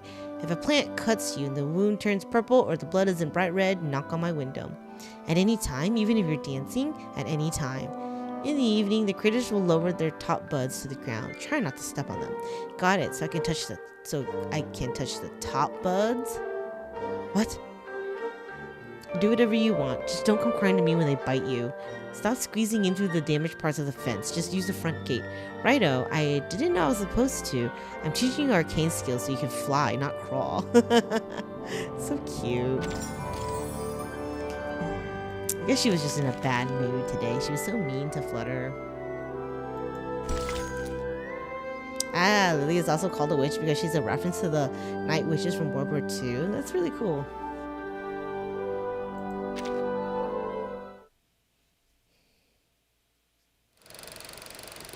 Aw, little knocker upper. She gonna wake everyone up. She's their alarm clock. As morning breaks, the rooster crows, announcing the start of another day of hard labor for the people of the East End. Okay, contrary to belief, roosters don't only crow in the morning, like when the sun comes up. They actually kind of crow all throughout the day, any time of the day, to be honest. Yes, they will also crow in the morning when the sun comes up, but they can do it at almost any time. Multiple times a day. In this land of industry, shipyards and factories, there is a dire need of coal, fuel, and the labor to sustain them. Good morning, sir, madam. This here's your wake-up call. Wakey, wakey! Rise and shine. Wakey time. Eggs and baking. Flutter Page looks up to the gray sky above. There's only a touch of blue and no sun, stars, or moon to be seen. Enough! I said enough with the gal. I'm already awake, ain't I? So stop buzzing So around. rude. Everyone needs some coffee or something. That was so fucking rude. But I heard London people are like that though. They're like very rude. I've never been to London, but like that's what I hear. Why are you always in a bad mood? She's just doing her job and she didn't know you were awake already. If she sell a 3D thing with Flutter Page's face to hang on your walls and she would say that in the morning, that'd be funny. Yeah, she's making sure they're awake. She's like an alarm clock. Yeah. Oh, yeah, right? If you make like an alarm clock with just her face, that'd be cute. Like a Flutter Page shaped alarm clock. This seasoned knocker-upper definitely dodges the basin full of foot-washing water that's just been flung out the window and slips through the alley and onto the next street. Well, she's such a cheerful, upbeat girl, despite like all the conditions she lives with. It's because of the bad weather. Yeah, that everyone's in a bad mood. That sucks. She still has a job to do. Does she get paid for this? Wakey, wakey. Morning's here. Aww. Mrs. Wilson, you awake? You can't be late again, or old Mr. Pig Eyes will be on you with his belt. She knows everyone's business What too. It's happened? really funny. Didn't she hear me? Oh, 6 pence a week? Wait, what is a pence? Like, what does that equate to? Like $1? Suddenly, she's shoved from behind. Aw. Stop bullying the little kid. Oi, who did that? Shut up already, Liberty. Didn't you know Mrs. Wilson was sick? Ugh. Of course it's a bully. Another child bully. She's sick? What's wrong? Doesn't hurt like swallowing a burning coal, Oh does it? no, does she have the tuberculosis? 1 pence equals 1 cent. Oh, well, that probably was worth a decent amount. Like back then. I mean, this is in like the 30s, 40s. During that time, a knocker-upper made a lot. Oh, UK money was weird back then because it's not out of 100. Oh, it's weird. So wait, it's 6 cents then, because 1 pence equals 1 cent. So if she makes 6 cents, maybe. The British 6-pence piece, sometimes known as a tanner or 6 penny. So it's 1/4 of a pound. Wait, that doesn't. That does not give me any context. I don't even wait. A pound? How much is a pound? What is a pound equate to? What is that in freedom dollars? What is that in US dollar? What's a pound like? Is it like $1? Ish. You know, I know like it like fluctuates, but like ish. Depends on what period of inflation. Good point.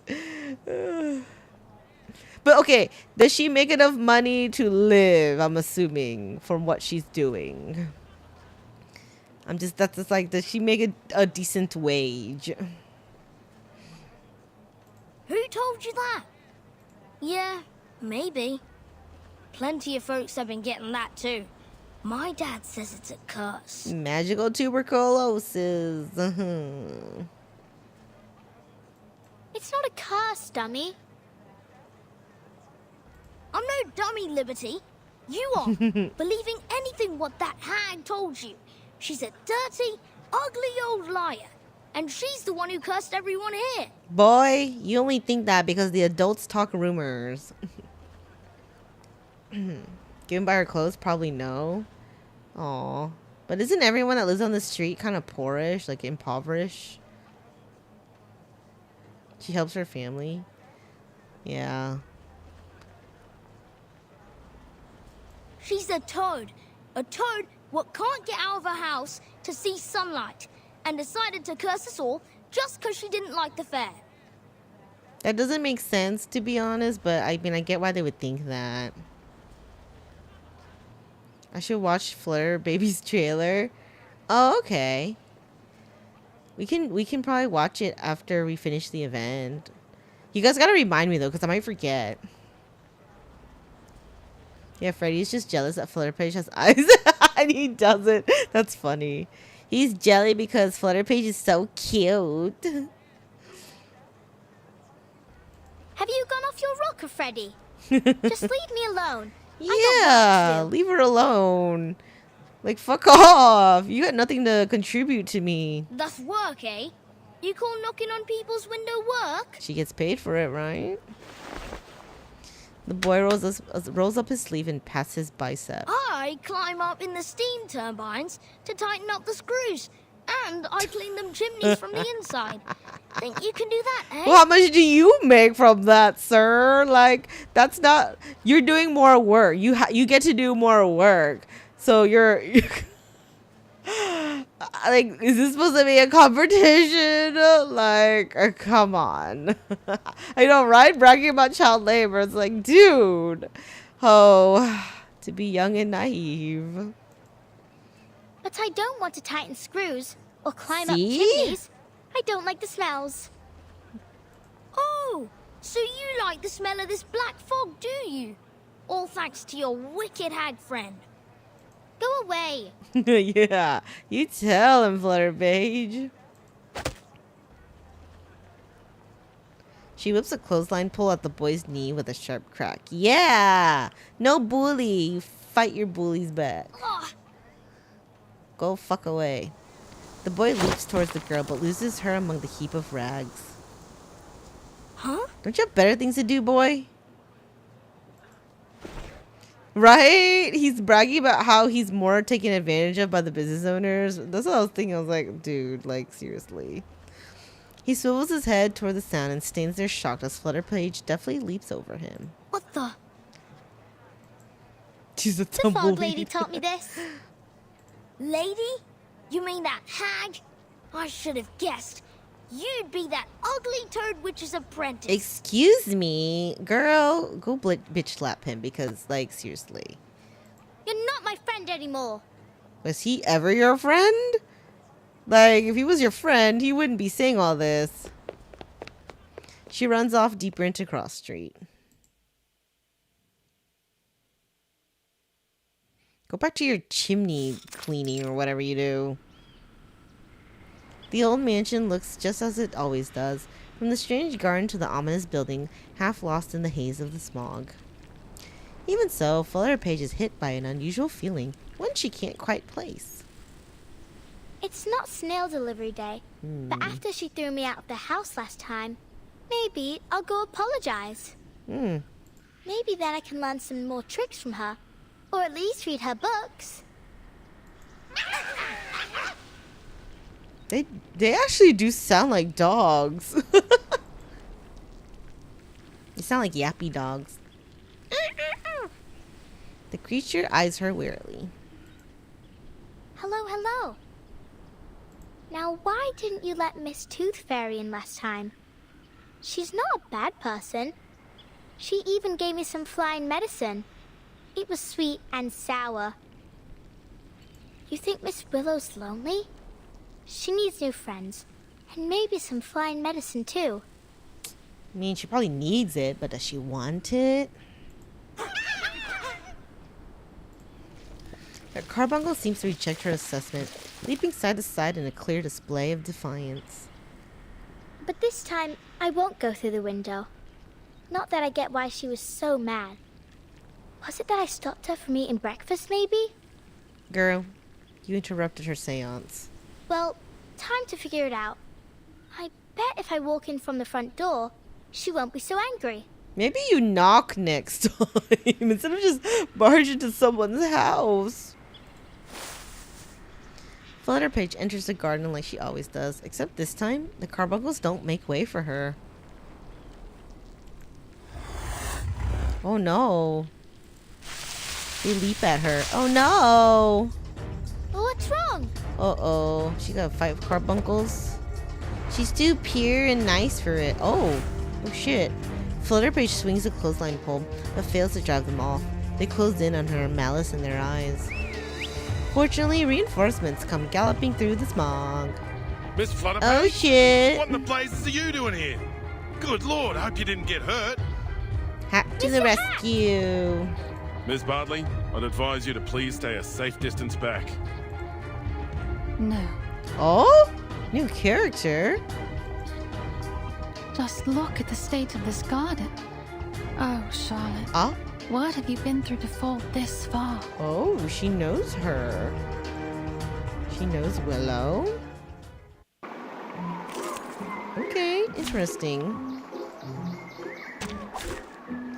Yeah, right? Willow's literally that one aunt who closed themselves off to everything but this one pure child. Yeah. She's like, I'll accept her. I love her. She's cute. Even though I'm gonna act kind of mean to her sometimes because, you know, I'm a witch. Imagine if they killed off this child in Node 4. Oh no, yeah, she was eaten by critters. She's so friendly to everyone, even the quitters. Time to turn the page. She's like, it's kind of cute. Quick, no mistakes.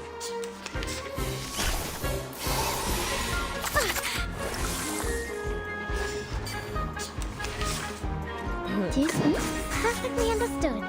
Like a metaphor, I'd say. Reading complete. Was I helpful? Just in time, Brimley. Thank goodness, you're in one piece. I don't get it. They ain't never bit me before. Oh, she actually got bit. Well, you must always stay alert when you encounter critters, even in a familiar place. That's some genuine ranger's advice. A ranger? Are you really a ranger? Can you be a ranger without a real horse? Will I get a hat like you if I get to be a ranger? Oh, girl. Oh, the shade. Poor guy. Fortunately, a hat's range of expressions doesn't include awkwardness, or much else for that matter. Yeah, right? Emotional damage. Hi, miss. Are you here for the lady living here? She's so friendly to everyone. She's so cute. Flutterpage circles the unfamiliar lady, looking her up and down. Miss, you look a lot like Miss Willow, the fog lady. So straight and proper like a swan. Miss Willow, you said?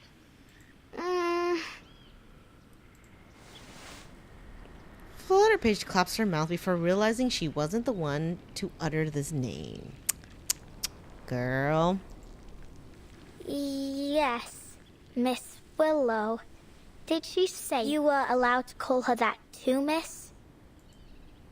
Allowed?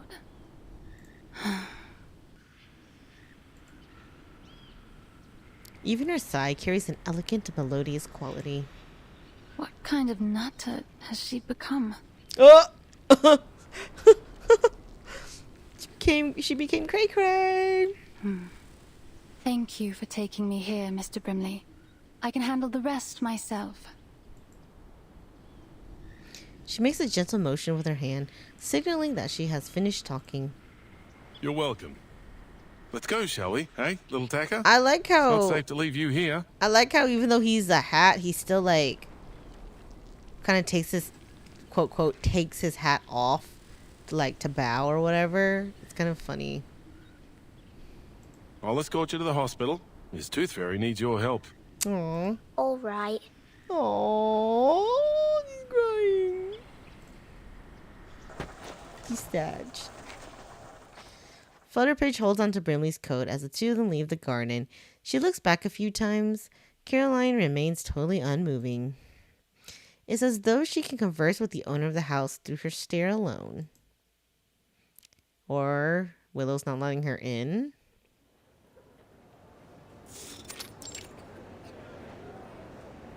Okay, I don't remember the hospital was a being...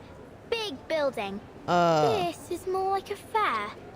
Only the sick people. I don't remember the hospital getting that destroyed. I thought it was just like the part of the top roof.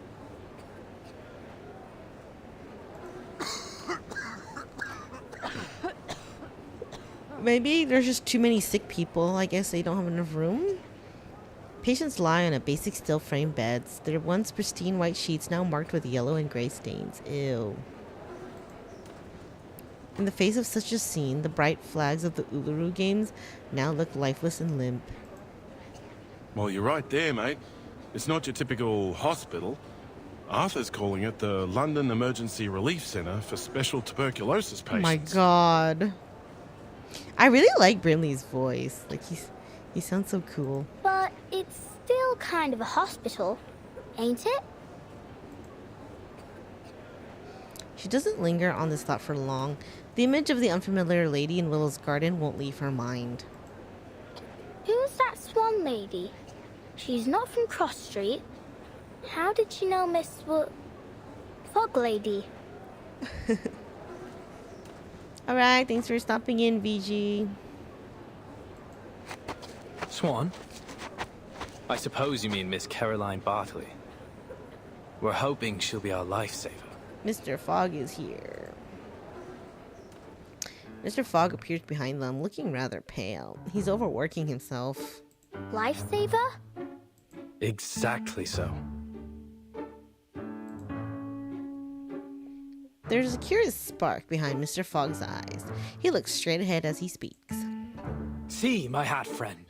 We civil servants can actually accomplish a thing or two. So proud of his work. We found Miss Bartley, a shining star of Uluru, a talented competitor, and above all, she's an insider. Okay. She arrived in London days ago, looking for our fog lady. She claimed to be an old acquaintance. Wow. Some luck, isn't it? That's actually a coincidence? If she can figure out the connection between her, the black fog, and this fiery TB... Oh, speaking of which, that Miss Willow truly has a special name. Dude. Heh. What are you laughing at? How long have you been up, mate?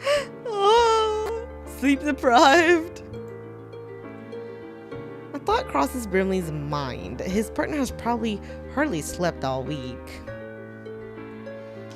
A burst of glorious vigor illuminates the fog walker's face, like sunlight breaking through a gap in the gray sky. Sleep?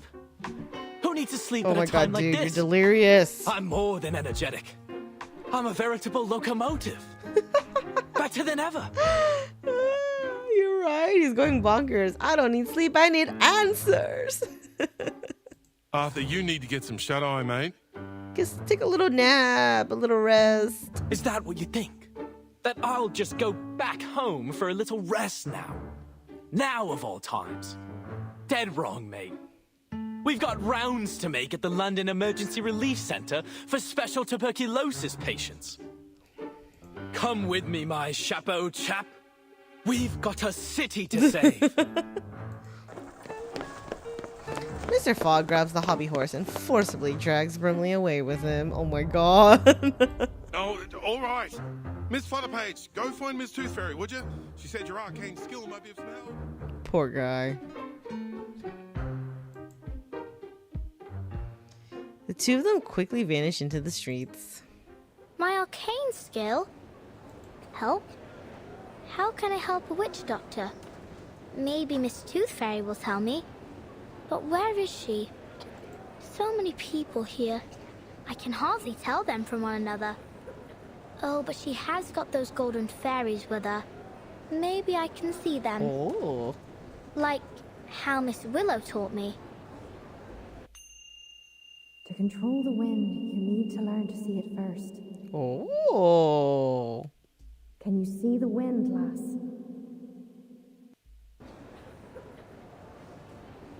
Only when it's blowing something around, like dust or old paper. But that's how normal people see wind too. But I ain't got nothing like that with me now. I used all of it when Freddy tried to catch me. Is there anything else I can use? She scans through the pale yellow smog, the fluttering Uluru flags informing her of the wind's direction. Oh, I see it. The wind picks up, and the flags, along with the people's clothes, start to flutter in the same direction. What with this wind, eh? Where's it coming from? Oi, me hat! Wait, so she saw the wind and then she's controlling it? Please, is there any good Samaritan who can spare a blanket? Oh, God bless you. Smog dissipates in the wind, and for a brief moment, the air is noticeably cleaner in the small corner of the world. See? We can just use Flutter Page's ability to get rid of the smog. At one of the beds, a little golden fairy is being held by its wings and placed into a patient's mouth. Miss Tooth Fairy! Flutter Page, there you are. She swiftly closes the patient's mouth, making him swallow her bizarre medicine before walking briskly over to Flutter Page. What's wrong? Damn, does like she have like an unlimited supply of tooth fairies to feed all these people though? We've got to find a way to clear up the sky. I think you just kind of figured it out.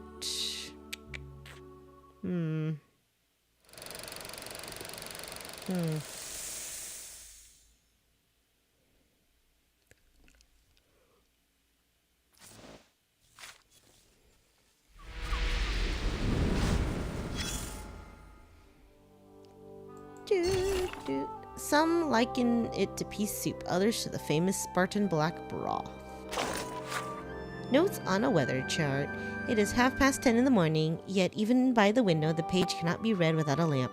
I set the journal by the sill, lit the lamp, and returned to find it layered with fine coal ash. Best to refrain from keeping the windows open for now. On the Thames, visibility is so low that feeding the swans is a hopeless task. I hear their mournful calls but cannot see them. Their wings beat against the smog like warnings to retreat. Records suggest fogs like these are unusual for this season. Cases of tuberculosis are on the rise. While I have no firm statistics, the overcrowding in hospitals and sanatoriums tells its own story. By tea time, visibility's improved slightly. The bus lamps barely pierce the fog, their faint glow the only evidence of their passage. Not good. Now my chest is starting to burn too. At the hospital, there's talk of black fog, capable of flattening buildings. Supposedly, one hospital was claimed in such a disaster. A tiny tornado? No, didn't look like it. Either this is a macabre joke, or someone should call up an arcanist to investigate.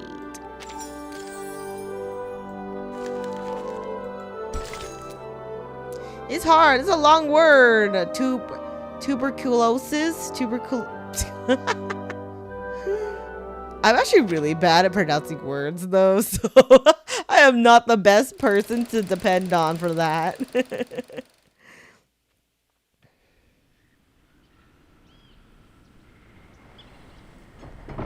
The oak door slowly creaks open, the inside air meeting the outside and stirring up a faint mist. Dun dun dun. She struggles her way through the garden, a brazier in her arms. It's been near a week. With every step, her right leg gives out a painful creak. She looks at the half-open window. This week has seen a number of uninvited guests, but not one of them was the one she's been hoping to see. Aww! Was she waiting for Willow? But, like, she was so mean to her last time, throwing her out. So, what did you... Also, I'm pretty sure Flutter Page is busy. That curious little thing who flutters back and forth like a sparrow. This is how the world works. I should have known. I'm always too naive. Girl, don't worry about it. She's just busy. Flutter Page wants to see you too. I mean, Flutter Page likes you. Wait, what happened to the other lady? She carries out her usual task of clearing out the garden. First, she gathers dried twigs and leaves to use as kindling. Then she strikes a match, throws it into the brazier, and waits for the fire to grow.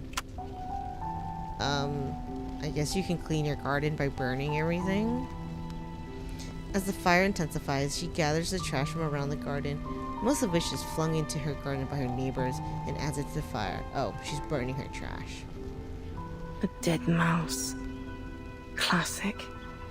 Sure to disgust me. Willow picks up the decaying mouse carcass and tosses it into the flames, the fire flaring up so fiercely it nearly scorches her eyebrows. Uh-oh, don't burn your eyebrows off!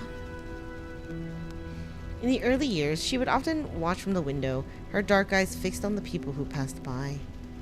Rotten apples and eggs from that boring old codger. I suppose he's down to his last teeth now. Soon enough, the only thing he'll be eating is porridge. Bit of comfort in knowing he hates porridge. Even now, the old mansion's doors and windows remain firmly shut. The owner's face hasn't been seen for many years. All the neighbors know is that a fearsome witch lives there. Hands burnt by steam. It's a curse. Bumping into ghosts during the Samhain. Curse. Lost everything betting on the ponies. Each and every misfortune must surely be Willow's curse. She picks out some garlic from the garbage bin. This simple seasoning can be repurposed as seeds or fertilizer. Superstitious fools. It's funny, they think she's a vampire or something. He throws garlic at her. The only items that cannot be utilized are the wooden carvings with bizarre symbols on them, rumored to possess the power to ward off demons. Wow. Shysters. Demon banishing water is the most clumsy and silly item, but it's also the most manageable to deal with. Willow simply lets it be, treating the water poured into her garden as free irrigation. Nice! Brats. Salt. This is the worst offender. It dehydrates the plants, often killing them outright. She digs up the tainted soil, ready to wash later.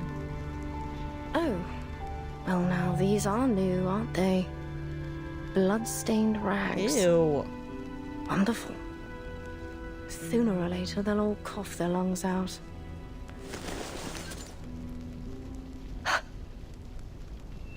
Oh! Oh! The stiffness in her right leg is unbearable. Mosquitoes... Wait, what? Moments later, Willow's leg gives way and she collapses into a patch of potato flowers. Oh no. Wait, I missed that one line. Mosquitoes intensely buzz in her ears. Oh. I hate that. I hate mosquitoes buzzing in my ear. Like, that's the worst sound. Like, Like, ugh. I live in an area where we get a lot of mosquitoes too when it gets rainy and humid. Holy shit, and there's fucking mosquitoes everywhere and it sucks. They're literally little vampires. Suck your blood and buzz in your ears is the worst. Soft, soggy soil. A limp, decomposing body. No! Huh? She smacks her prosthesis on the knee as if the blow will set the joint back in its rightful place. She grabs the dirt as she fights to get to her feet, struggling. This is a struggle she's long grown used to. Oh. I guess there's no better technology for like a fake leg, like a prosthetic leg. Lured by the sound of her strikes, the carbuncles slowly make their way toward her. Away with you! The critters scatter, ducking behind the leaves and watching her quietly from a distance. She clutches a vine with one hand, but it only throws her off balance, and she falls to the ground once again. So sad. Horrible. She's more proficient in the art of balance than almost anyone, yet she also finds it more difficult than anyone to adjust to even the smallest imperfection. No, I don't need to cast my arcane skills. Aww. The struggle is real. Stand up. Stand up. You loser, you.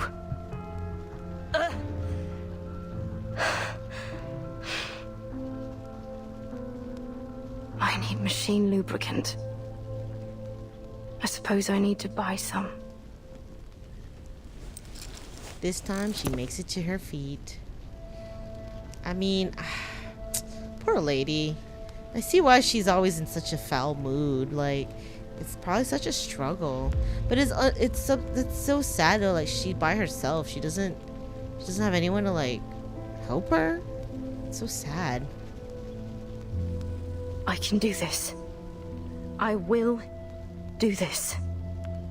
All by myself. Her steps grow clearer, more steady. She grips the delicate metalwork of the gate. Nothing to it. Let's go. She's so strong though. But it's still so sad.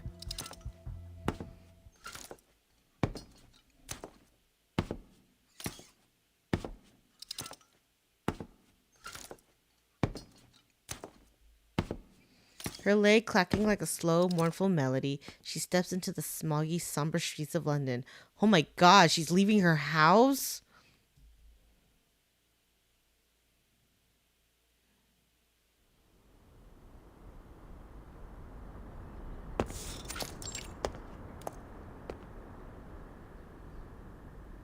Yeah, disabled people are more at risk of self-isolation, so this sadly happens to a lot of people. Oh. So sad. But I guess it's the whole mentality of like you don't want to be a burden on others. That's so sad though. There's a makeshift sign on the door. Shop closed due to illness, while the owner has gone to Miss Tooth Fairy for treatment. Please leave your name, order and address on the list below, and we will deliver it to your home as soon as the owner recovers. That's kind of convenient. They'll deliver it to her, but who knows when she's gonna get it, though. She picks up the pen and sets it down again without writing a single word. Tooth Fairy. Alright. Then I can find the owner if I go to this Tooth Fairy. Is she some kind of doctor, then? Not that she could treat what ails me anyway. You don't know that, and you met her already. Wait, what the fuck is going to the owner? Like, if he's sick, like, what's the point in going to see the owner, though? Like, okay. No, I have not watched the 2.4 trailer yet. I'm gonna hold. I discussed it earlier, but I think I'm not gonna watch any future trailers until I actually do the event. So if like the event comes out and it, oh wait, y'all said it doesn't. The event might have spoilers. I have to think about that. But no, but I did see a picture from it. I saw the sailor girl. She's so cute. What other shops might sell canary saliva and lanolin snail slime? What the hell? I thought she needed machine lubricant. She wraps her cloak tight around her body in an attempt to fend off the cold, damp air. All this time I could have done this, if only I hadn't relied on others for so long. There must be another store for arcane supplies. But...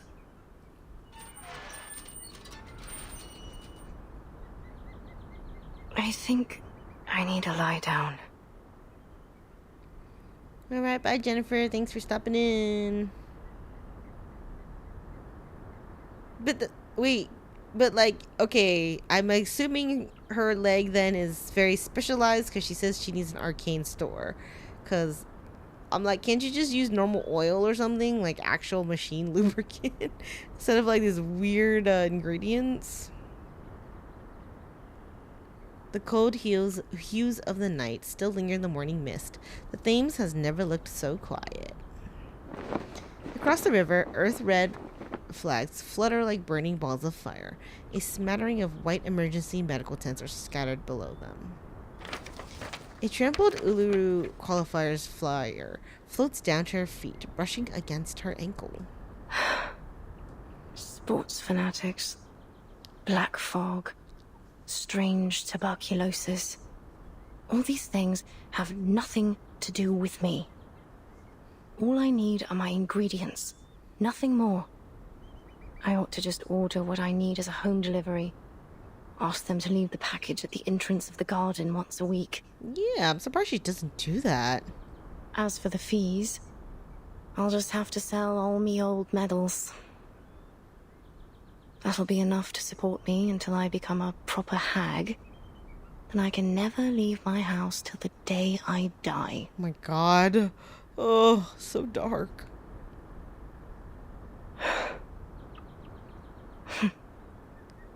I feel like she's way too young to give up on life already, but I mean, damn.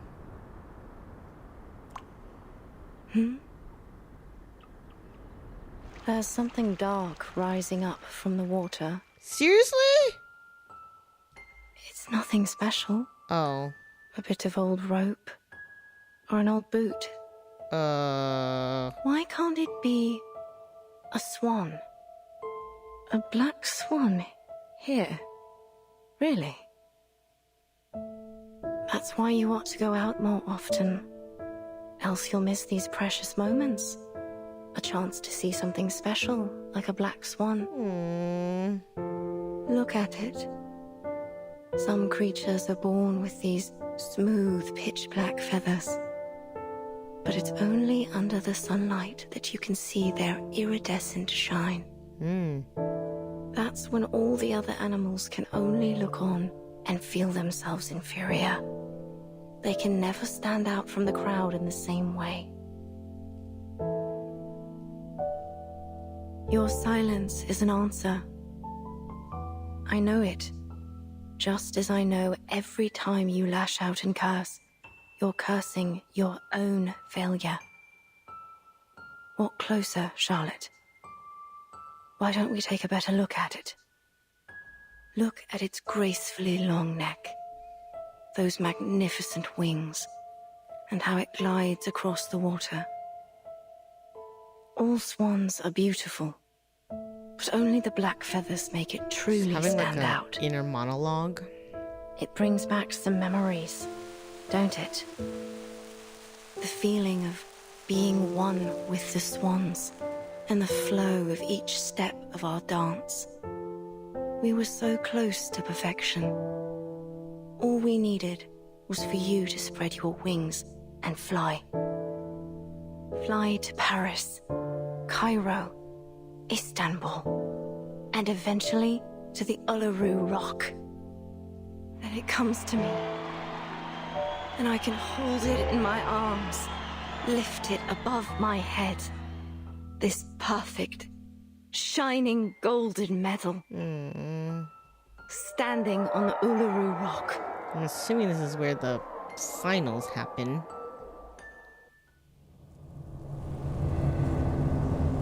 But reality hits.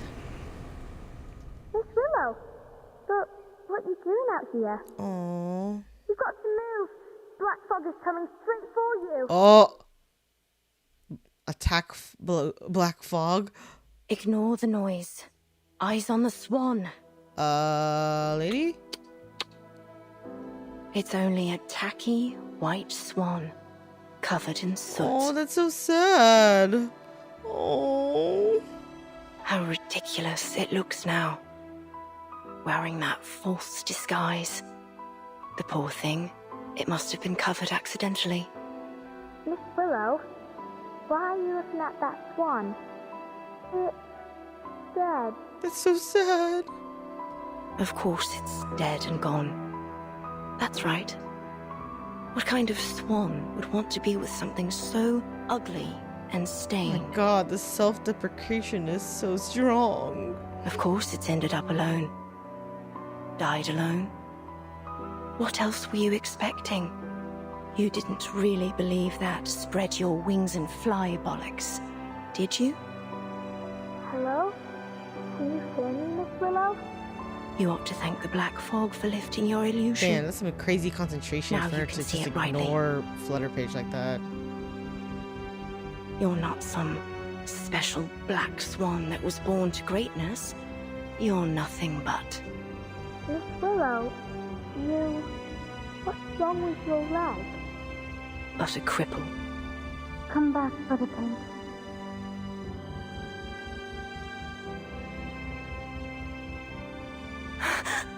Oh, snapped out of it finally.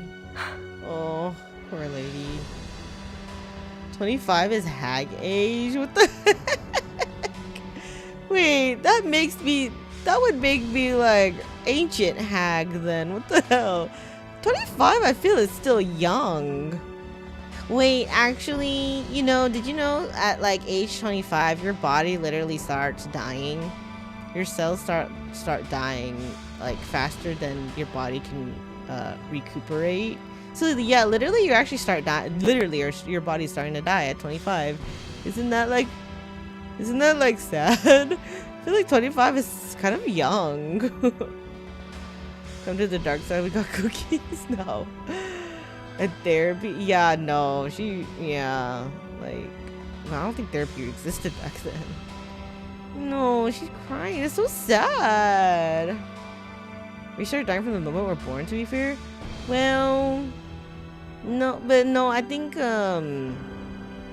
your body is what do you call it? Like replaces the cells that die, like on a 1-to-1 like time scale or whatever, until you hit 25. And 25 is all downhill. Well, those 25, yeah, like I can't believe that. She seems like a little older than 25, but see, that's such a young age though to be giving up on life. Oh, but this was in like the 30s, 40s, right? Their age, their age of death is much younger, right? Because these days people live like 80 plus years old, typically. But I guess back then it'd be like maybe you would be lucky to reach 40 or 50. I don't know. I would think the age of death is like much younger. Yeah, right. I figured she was like either older 20s or hidden like the 30s. But it's anime. You can't really tell how old they are.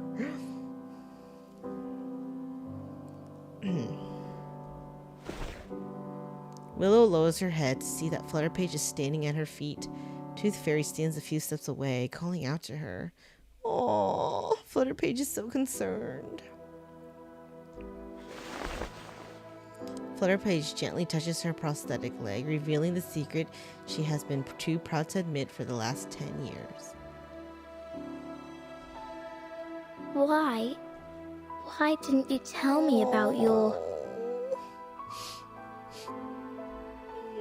You're much stronger than I thought, Miss Willow, if you allow me to address you as such.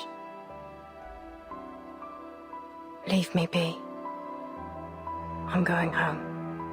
Girl, please get help. I'll walk you home. I got you. Miss Tooth Fairy But and I she was probably just doesn't want to chasing be after the pitied, black that's fog. why. But I can walk you home first. I just want to go home. Willow uses all her might to turn, but still can't do it with any grace. Her stiff right leg continues to impede her. I'll go with you. She stretches out her hand and pulls at Willow's clothes in a clumsy attempt to stop her friend from leaving. Flutter Page. Willow swats her hand away. She just wants to help. Huh? Stop following me! It sucks because Tooth Fairy knows what's gonna happen or what's happening, and she doesn't want Flutter Page to get hurt, like emotionally hurt. Alright, the life expectancy in 1930s is around 50. Okay, so that, I guess 25 it would be kind of old then. She's already like halfway through her life. Whereas nowadays, since our life expectancy is a lot higher, 25 would only be kind of just like the beginning of your adulthood, to be honest. You have like your whole life in front of you, pretty much. Miss Willow! I just want to go home! Oh, so much emotion in her voice.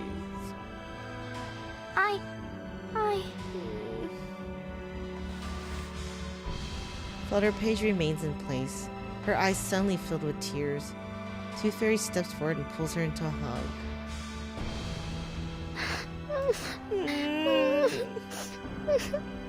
Poor Flutter Page.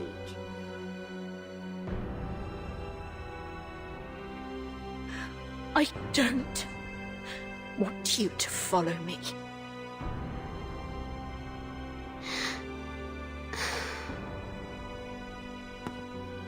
They look on as Willow shakily walks into the smog, each step grinding away a little more of her dignity.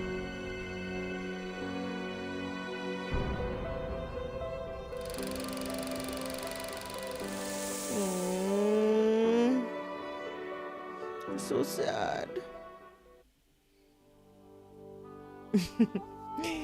I think the voice actors are just really good. Like, they get some really great talent.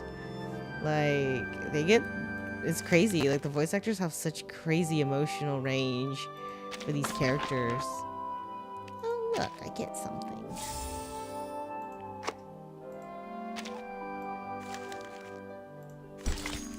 How many nodes does this one have?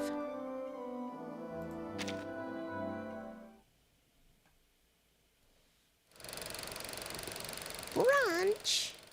Do we got some eggs Benedict? Ooh, this one has 20? Well, this The one's a floor long, ritual is one of the most popular events of the Uluru Games. It has a bewitching style that generates a resonance between the dancer and audience. Charlotte was a genius. She was born for it. And God has sent her a coach covered in dark feathers and skilled in ancient Celtic runes. Interesting. Yeah, no, that was a harsh scene. Coach Raven taught her the primal witch dance that ignited a fire within her. At least, until that tragedy 10 years ago, which took her leg. Oh no. Damn, she's flexible. Coach Raven had given her a pocket of flower seeds as a reward for all her diligent practicing. It said they were from the druids in the forests of Glastonbury. I guess she planted them around her house and got this garden. Now all these bizarre plants share the same strange air with their owner.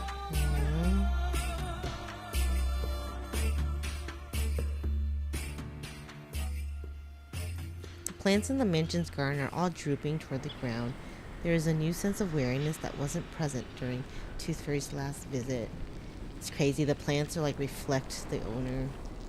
Or she stopped caring for them because she's having a hard time. Gymnasts, so for gymnasts, mid-20s is when they usually retire. That makes sense. That's probably when they start getting body pain, you know? Like 25 is like when it starts, when you start having more issues with your body and just your cells are dying. And then definitely once you hit 30, guys, it's game over when you hit 30, honestly. So much body pain and all sorts of problems crop up that you did not have before. It's kind of crazy. The woman by the door gently shakes her head as Flutterpage crawls around on her knees, searching for bugs among the foliage. Thank you again for having me over. That's all I have to say about Charlotte. What? So is she staying there with her? Flutter Page's head pops out from between the plants. What's a druid? Is it a place? Do they have canaries and snails there? A druid isn't a place. It's a title. An identity. Isn't a druid like a forest fairy type thing? Identity? Oh, like a name. Just like Flutter Page, right? She quickly falls back into her own musings. Thank you for your cooperation, Miss Bartley. I'm sorry to be taking you away from your practice. Yes, you should be. I don't much enjoy being bothered by stuffed-up bureaucrats. The accomplished floral ritualist has never been one to hold back her words. So she still performs. But if you ask me... Caroline glances once more at the narrow window of the old Victorian house. It's tightly shut. I will tell you that it isn't Charlotte that's summoning the black fog. I stand by that. I swear it on all my honor as an Uluru competitor. We're witches, but not in the traditional sense. We practice witchcraft to win medals instead of summoning devils. It's crazy, isn't it? A druid is a class in D&D. I'm sure. Okay. A druid was a member of the high-ranking priestess class in ancient Celtic cultures. Really? When I think of a druid, I think of like a really like advanced forest fairy, like magical humanoid fairy. Maybe I'm just thinking of the slime anime. The time I got reincarnated as a slime, because there's like the druids, which they literally are just like pretty much forest fairies.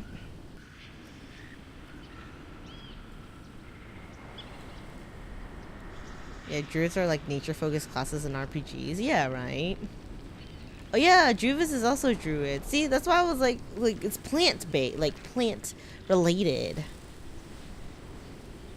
Even then, it was like, oh, she got like seeds from the druids or whatever.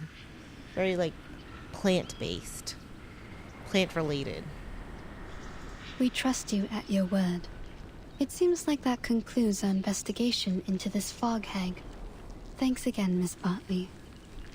Okay, yeah, so it's unrelated. She's not the fog hag. Moving on. Miss Tooth Fairy, if you do want to thank me, mind doing me a favor? Tooth Fairy nods, but Caroline seems to have an unusual hesitation as she deliberates over her choice of words. In the end, she yields. Please do something. Anything to bring her out of this hole she's dug for herself. Whatever you do, break down her door, drag her out by her hair, even blow up that old mansion. That's a tall order for a favor. Just don't let her hide in her stupid house. She wants to be a neat. Like. She'll let you inside now. There's no longer any power preventing you. Really? I can sense it. What? She's accepting Tooth Fairy? You know this place well. Have you visited her here before? Caroline bites her lip, holding back the words on the tip of her tongue. Then she walks away. I think Miss Bartley wants to come in with us. Maybe so, but she's made her choice. She doesn't want to join us inside. She doesn't want to be more involved. Tooth Fairy shakes the jar in her hand, not containing her usual tooth fairies, but filled with a collection of lanolin snails. Oh, that's nice. Let's go, Flutter Page. We still have work to do. Whatever you say, Miss Witch Doctor. The two of them step cautiously into the garden, the soil compacting under their feet. There's nothing left to obstruct their path.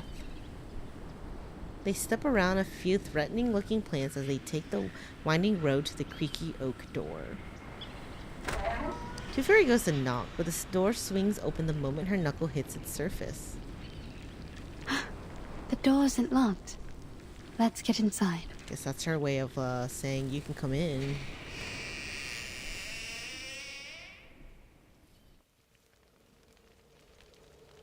Willow sits at the table prepared for one, surrounded by an exorbitant amount of half-finished food. Oh my god. Girl, throw it away. Isn't it moldy?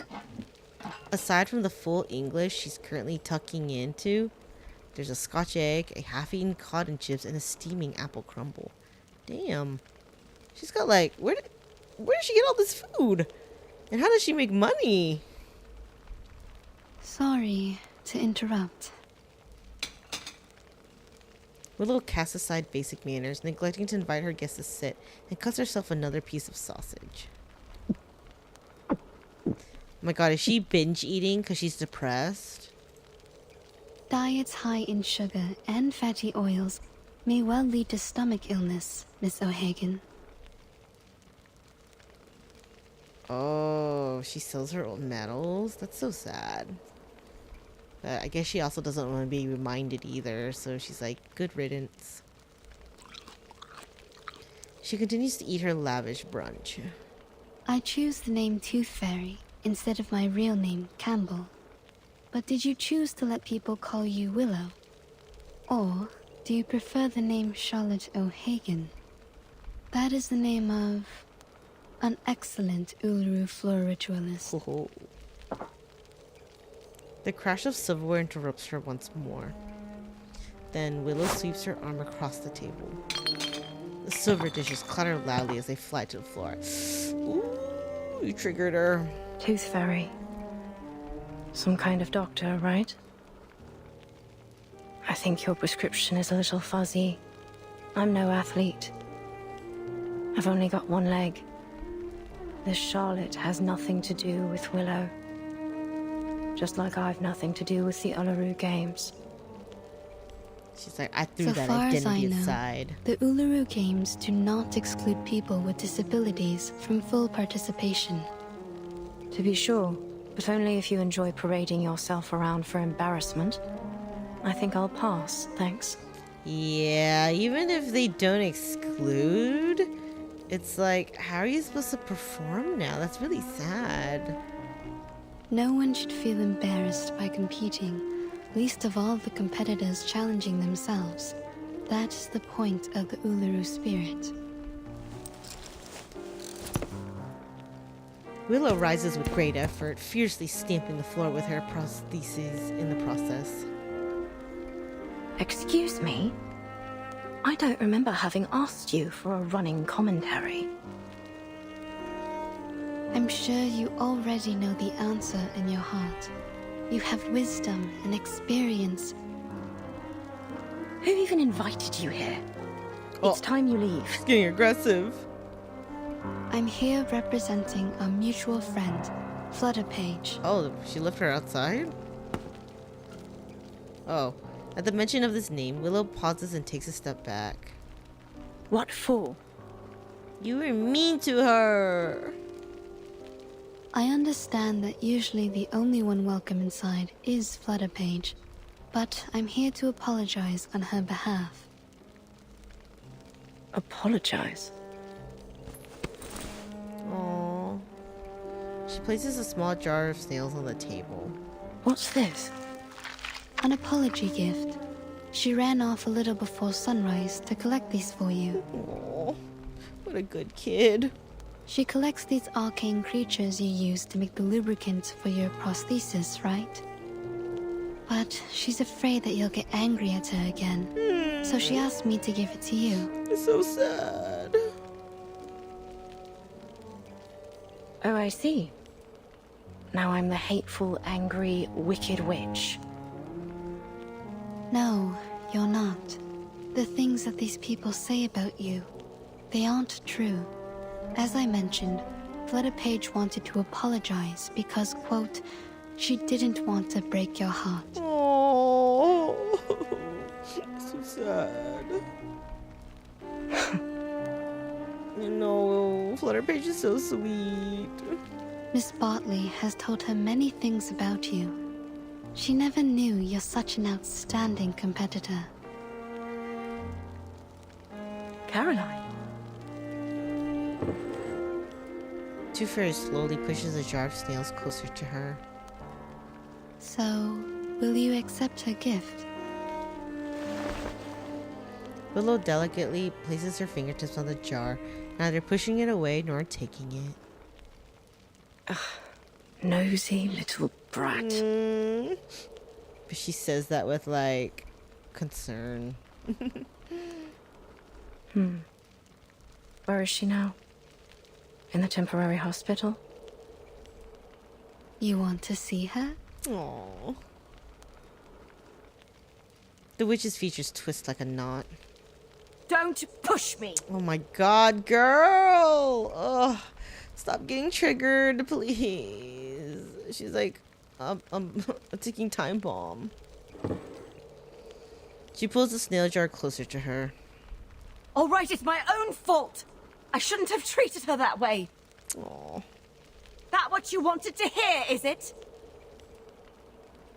She's blowing up though because she's mad at herself. Fine then. You'll have what you want. Just take me to her. Oh, Jesus Christ. So aggressive way of reconciling. She's waiting by the door. Oh. What? Flutterpage cautiously peeks out from the edge of the doorframe, her wide eyes scanning the room for any sign of danger. Oh no, Flutterpage. She's got like PTSD now. Poor girl. Miss Willow. At this point, there's no turning back. Fine. Come on in then.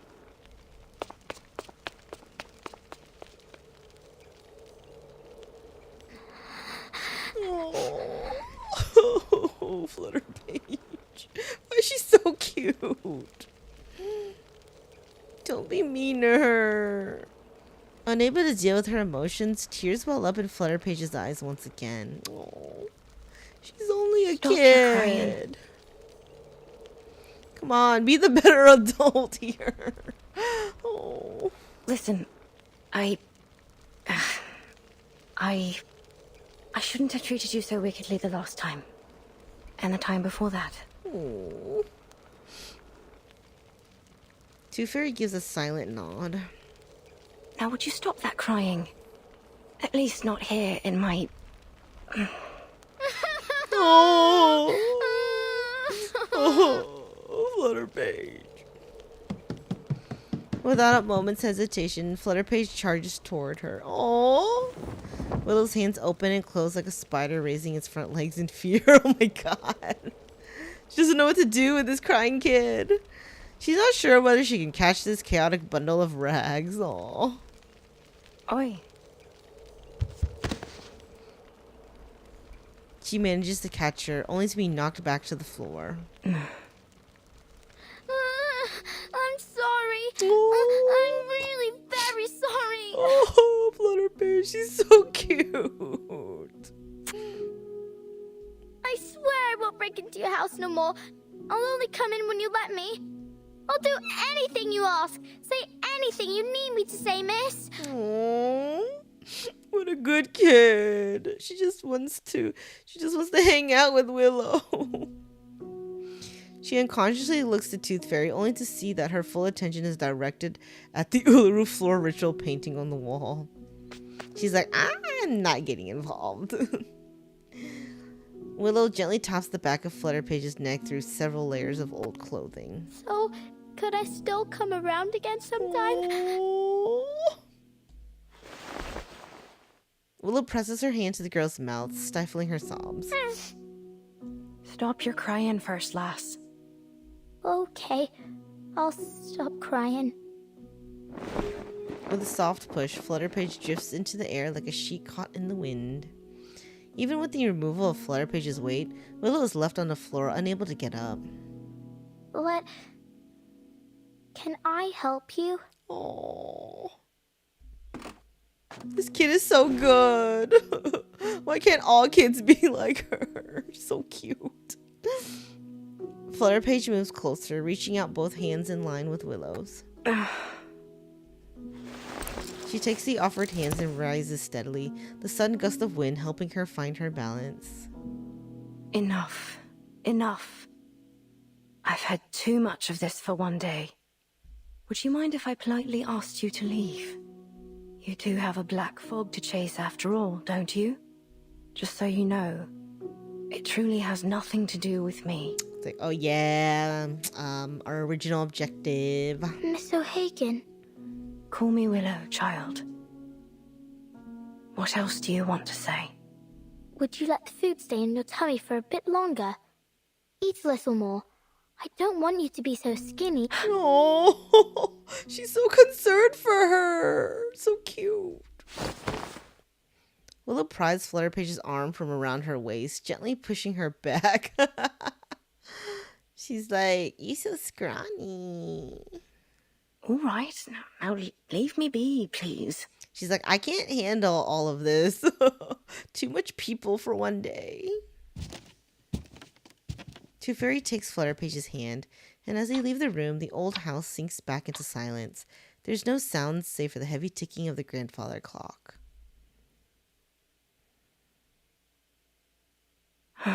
She's seen too much of this embarrassing side of me. You don't need to act like the cool adults. Just be yourself with her.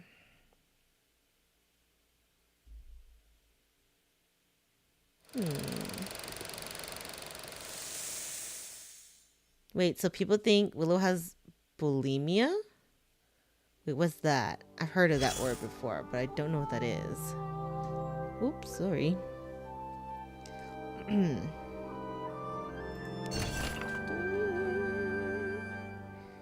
A compile of potion recipes from popular books such as the Common Household Potions Handbook, and anyone can be an alchemist. Simple and easy brewing techniques. Lubricating ointment, snail mucus, acacia sap scrapped, swiftlet saliva, vulture feather powder. Okay, I'm not gonna really read this just for time purposes, but I will slowly scroll through it for anyone who wants to.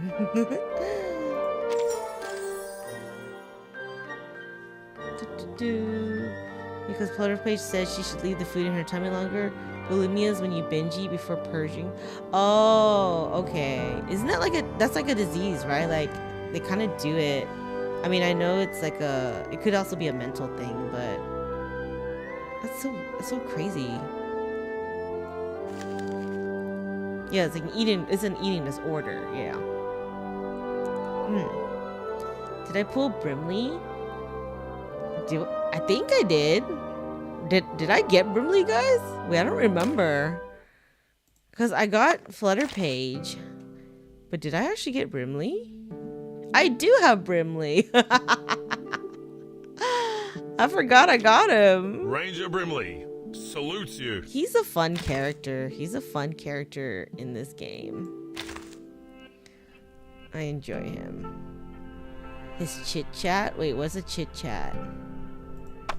We have portraits of him? Oh my god. Ranger Brimley salutes you. Wait, what's a chit chat? Is it what? Story? What's a chit? I don't know what a chit chat is, guys. I'll go to voice. Oh. Chit chat 1. Okay. Oh, okay. Ah, Oliver. I should be glad to hear the name stuck. Both Arthur and Margaret loved that name. The world has become disordered and cruel since the storm, but I take heart knowing so one I good don't thing know, because you guys mentioned Oliver Fogg, but I don't know him yet. I mean, I know he's a character.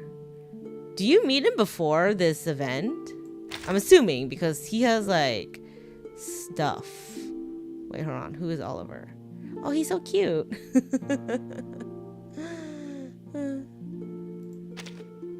You're here. He looks fun. Maybe you can help me with my homework? You sound way more mature than you look, boy. Oh my god. Wait, so like when does he appear, or when do you meet him? Or do you just not meet him? You just have him in the his anecdote? Okay. Oh, he only has an anecdote. Okay. Okay, so that's the son of Mr. Fogg. Okay. He's a good anecdote? Okay. Well, we will eventually get through some anecdotes, guys. And you guys can choose which ones I do.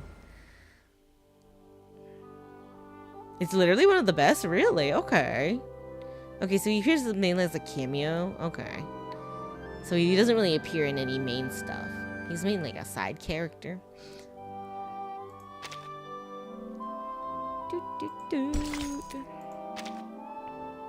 Alright, I'm gonna try to get through half of this event. So we only have half to do next time.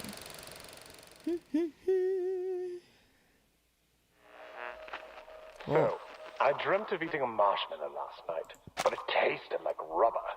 And the next day, my wife asked me why I ate the cotton she had in her nose. Oh. I said it's because the air was so dirty that I wanted to block up my throat. And she laughed. Of course. She says it might be better now that I can't shout and holler whenever someone scores. A burst of static fills the air as the radio's owner changes the These station. are the highest level of professional arcanists. Their abilities lie far beyond the limits of our bodies, our perception, and everything else. Arthur, mate, do you know what you're doing? Is he still sleep deprived? Go on then. Be a little louder. May as well let everyone know a trusted servant of His Majesty's government and his talking hat are hiding out in a pile of litter. Oh, that's His what you're worrying talking about? hat. I guarantee you, no person in their right mind will think that a brilliant mind such as yourself would decide to hide in a rubbish pile pretending to be a potato. Oh my god. Haha. Since when did you become a comedian? Why is his portrait I learned like from the eyeless? best, mate. Once I'm back in Oz, I hope to be awarded the title of Duke of Sydney Slapper. Not that anyone gives a toss about titles of nobility back home. We've got more important things to worry about in the Redlands down under. Yeah, while Willow is being depressed, Fogg is like, what the fuck? These two though are really funny when they interact. It's like great. You know, Brimley, old chap, you don't have to be a duke to be above people. It's like All you need is someone tall enough. It's the to wear comedic you on his relief head. Bloody oath, mate. to like I'd let offset the anyone pop me depression. on their head. I'm an intelligent being, not a bloody accessory. The fuck are y'all doing though? Oh, the small monocular peeks out from among the Look garbage. at that sailor over there. See the ropes in his hand? That right there is presently the most valuable material in all of London to me. Right, a bit of rope. And what about it, mate? It's essential that I have it for my invention. We'll just wait for him to throw the ropes into the pile here, and then we'll be off. What the Just fuck? That's as why you're in the simple as- trash? Dude, you know the coffee went to his brain. wait. I just realized why these two make a really fun duo. We have a British guy and an Australian guy. Oh my god. It's so fun. Come closer. Closer. Dude. Ready now. He's nearly here. It's no longer useful to you, son. Just throw it down. Can't you just go buy some rope? Ew! A bowl of freshly shredded fish guts is poured over him. Man, that's what you get, dude.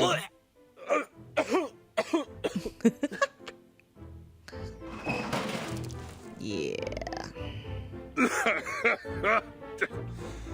Mate, there's a lot of good that's come of being awakened. I treasure all the adventures we've shared. But I'll tell you right now, I wouldn't have awakened if I knew I'd end up in a rubbish bin covered in fish guts. These two. Just a little mistake. Just a little mistake. Uh-huh. What are all these for, exactly? It's Mr. Fogg gestures to Brimley to come closer. Then, with a proud whoosh, opens the large sack he's been filling over the last 3 days. These are my collections so far. A klaxon, a watering can, a fishbowl, and... What the fuck, dude? A chamber pot? Did he finally go crazy? Despite his lack of facial features, Mr. Fogg can sense Brimley's disdain. You've gone full bonkers, mate. You're the fog walker. Aren't you ashamed of hiding in rubbish, stealing old junk? The truth. It's not junk, old chap. Every piece here will be invaluable to our work. Mr. Fogg is a funny character. Mr. Fogg's face hardens as he turns his gaze towards Brimley. Each one is a necessary component for my invention. Your invention? I'm assuming Mr. Fogg is not a playable character. Ahoy, sailor! You over there, please wait! Oh my god. Spy it from him. Mr. Fogg's attention is clearly still fixed on the sailor. Would you mind terribly leaving us those old ropes you've got there? Begs. Good lord, he's bound for the sanitarium at this rate. Oh, he's not a character. That's sad. He's a fun character, though. He's a fun NPC, then. Oh. Move along, no pushing. Everyone will have their chance to vote for their favorite competitor. Oi, Sweeney, you only pushed me out of the queue. Good bloody job, mate. I'm voting for number 007, Molson. James Bond? Molson? The first timer? Not all your life, mate. I'm down for 005 Bartley. She's the top seed. The alley is full of stalls for the Uluru Qualifiers. A crowd of people is gathered, their faces painted with Uluru symbols in anticipation of the event. 3 days to the Qualifiers. Vote while you still can. Sir? Oi! You over there with the black brolly. Come on over and vote for the winner. Oi, mister, stop your pushing. Is this like sports betting? Oh, I'm terribly sorry.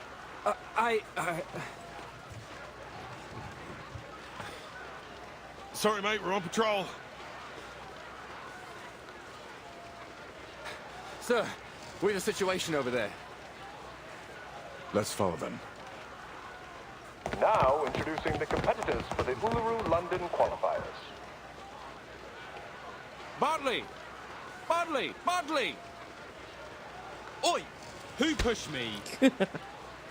Oh my god. We need some crowd control. Me? Was you that pushed me, weren't it? You should be the one minding your own feet. Arthur, I think we're only making things worse trying to move through this crowd. Looks like we found our troublemakers. What do we do? Keep up with them and bring him in. Oh, they're trying to catch Yes, them? sir.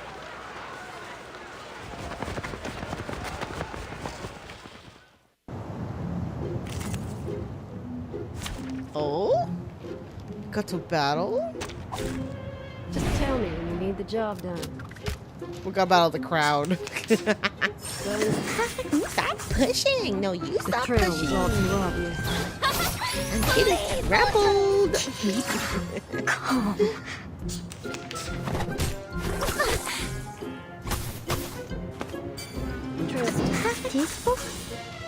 Don't miss the Texas.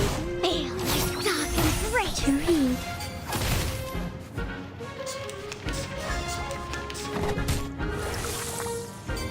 Going for peaceful? Like a lack of time to turn the page. Yeah, that seems got it. Wait. Was I?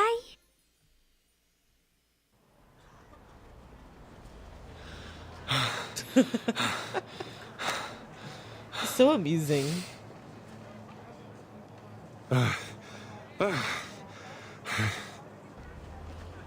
How does a hat get Arthur, tired? Next time, don't get me involved. Oh my god. I think I'm feeling sick. You're a hat though. but he gave us the rope after all. Wait, they went into that crowd just for the rope? Oh my god, these guys. Mr. Fogg grins as he looks at the small length of rope in his hand. Stop right there! Seriously? He turns his head and there, standing behind him, are 2 constables. Oh my god, they're getting in trouble! Seems you 2 rough sleepers are wanted in connection with a fight breaking out on Cross Street. I'll ask you to come quietly and cooperate. But don't they know? But aren't they like important people? Say something. Wonderful. Now I have everything I need for my experiment. The properties of this sea-worn rope should be able to conduct the large particles into the purification vessels. My god, he is not paying attention. Mate, shut your gob for a minute and listen. Yes, perfection. But how to measure and god. the size of the particles? We will Dude, need you're more about to be arrested. sophisticated equipment. Huh? Why am I being handcuffed? Dude! Because you're being placed under arrest, sir. Oh my god. Isn't he like a higher up though? Yeah, he definitely needs sleep. The moment the 2 constables draw near, they freeze in place. Wait a second. Their eyes widen. Mr. Fogg, is that you? What the hell? You guys didn't recognize him? Bloody hell. Are you seriously telling me you recognize Fogg before me? How many talking hats do you know? But do people know Brimley? Terribly sorry, gentlemen. I might not have recognized you through all this fog, were it not for that iconic umbrella of yours.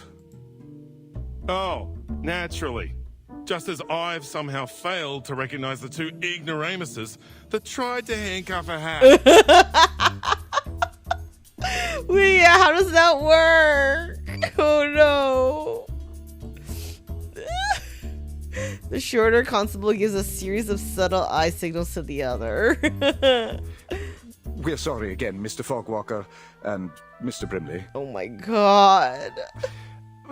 But we do need to ask you some questions. What with you running around, disturbing the peace, and making all these strange things you've got there? Oh, I didn't steal anything. This is all just rubbish, and it's for official business.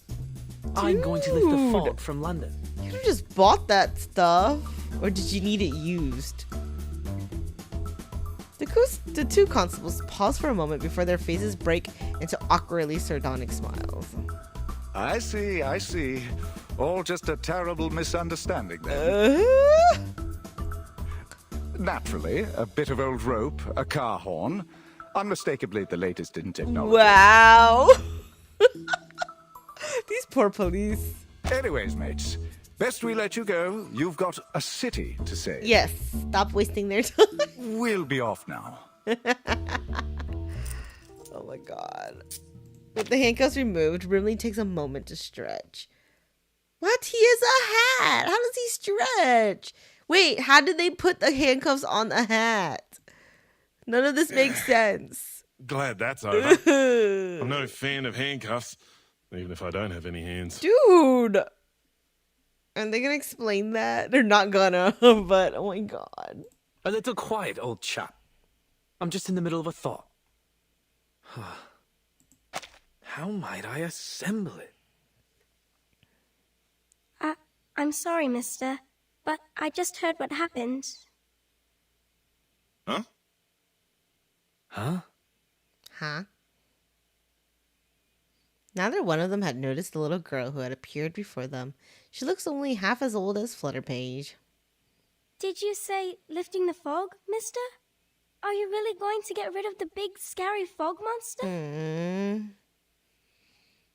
She blinks, her eyes bright and sparkling as she stares at Mr. Fogg like a little goldfish in a tank. Will that mean you can cure my mummy? Oh, that's so sad. And bring back the blue sky? Brimley glances at Mr. Fogg. How do you know he's glancing? He doesn't have eyes. Right? When no one responds, the little girl grows anxious. And then we can still have the Uluru Games, right? He's gonna try. Her eyes dart back and forth between Brimley and Mr. Fogg, looking for any trace of comfort.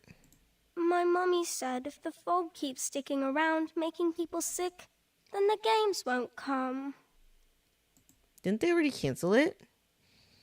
Or did they not tell the people yet? A faint sob starts to creep into her voice. Mr. Fogg crashes down and shakes his sack of treasures, spreading them out on the ground. Dude. Mate, this really isn't the time or place. Yeah.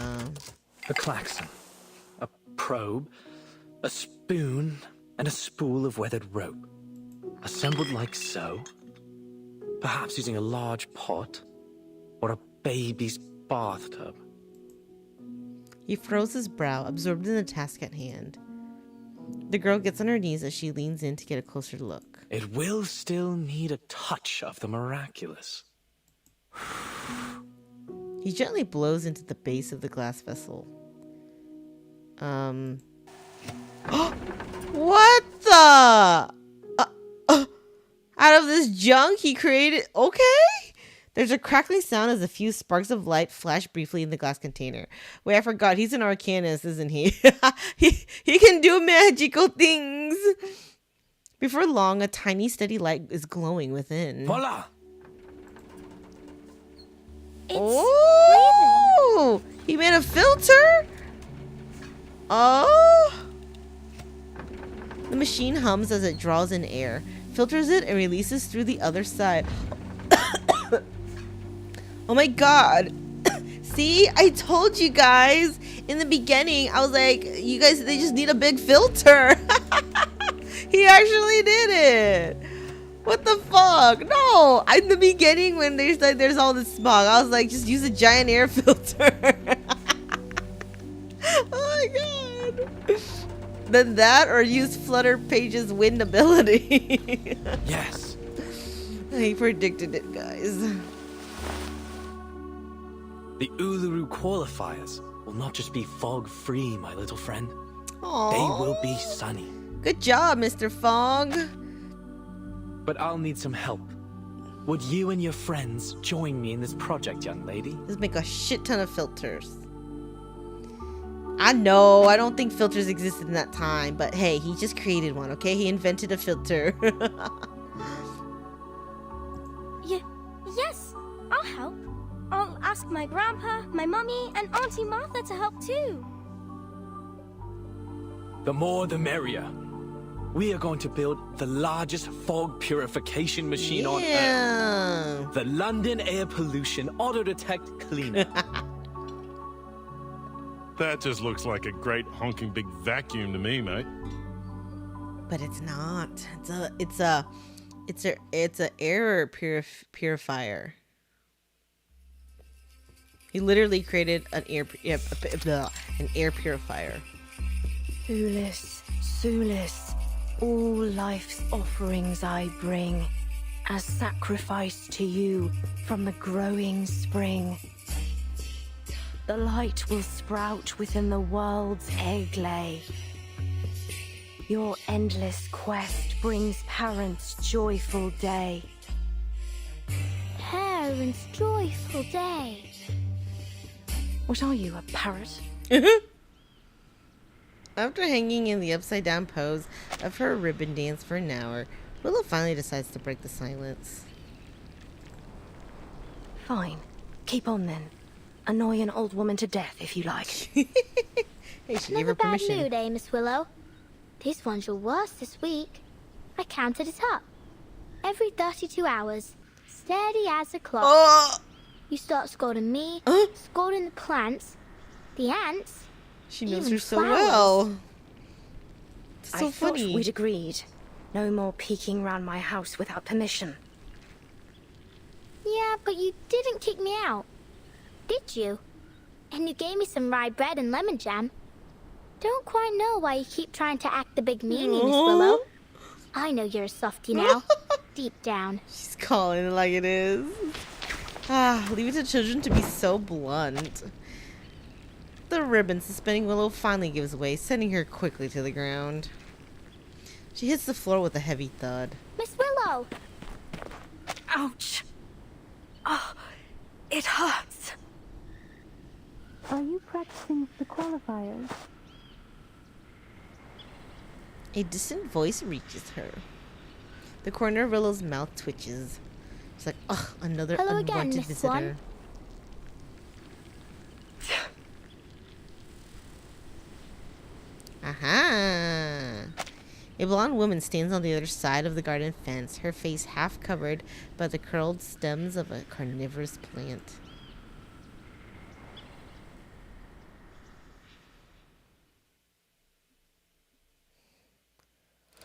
Wait, that'd be wild if she's gonna participate after all this time.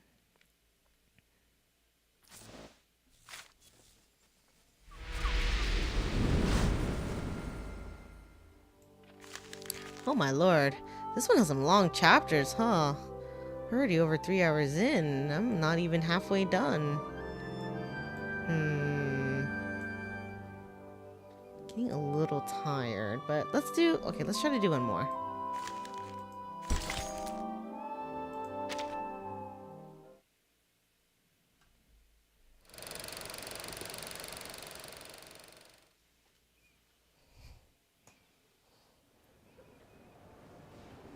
Be careful. Now you can spit it out.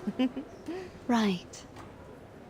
Yeah, my goal was to get to node 10, so at least I would be halfway done, and we can finish the rest next time.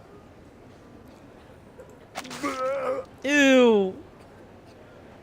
Vomit plunges into a bucket. Teferi doesn't spare it a second thought. That's the 5th one today. I added a bit of powder into the candy to loosen up their phlegm. It should help them breathe a little easier. Thank you so much, Doctor. We really had no idea what to do with this new variant of tuberculosis.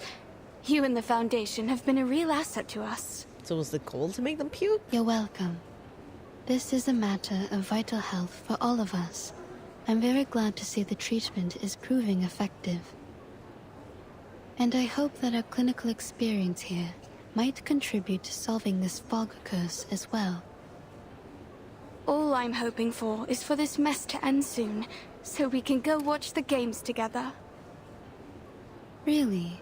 So the staff here are fans of the Uluru games as well? Everyone is. Not just the staff. Everyone here loves a bit of sport. We're always listening to the broadcasts over the radio down in the ward. I mean, that's like their main entertainment, I guess. It's all quite motivating. Sometimes we even get the patients out onto the commons to practice. Something about the coming of a big sporting event always brings people together. That's all very good to hear. But actually, it was this poster that grabbed my attention. She points to the small poster pinned beside the bed. Oh, the picture's faded. It's too difficult to make out the face of the athlete. That's her. Gorgeous, isn't she? May I ask who she is?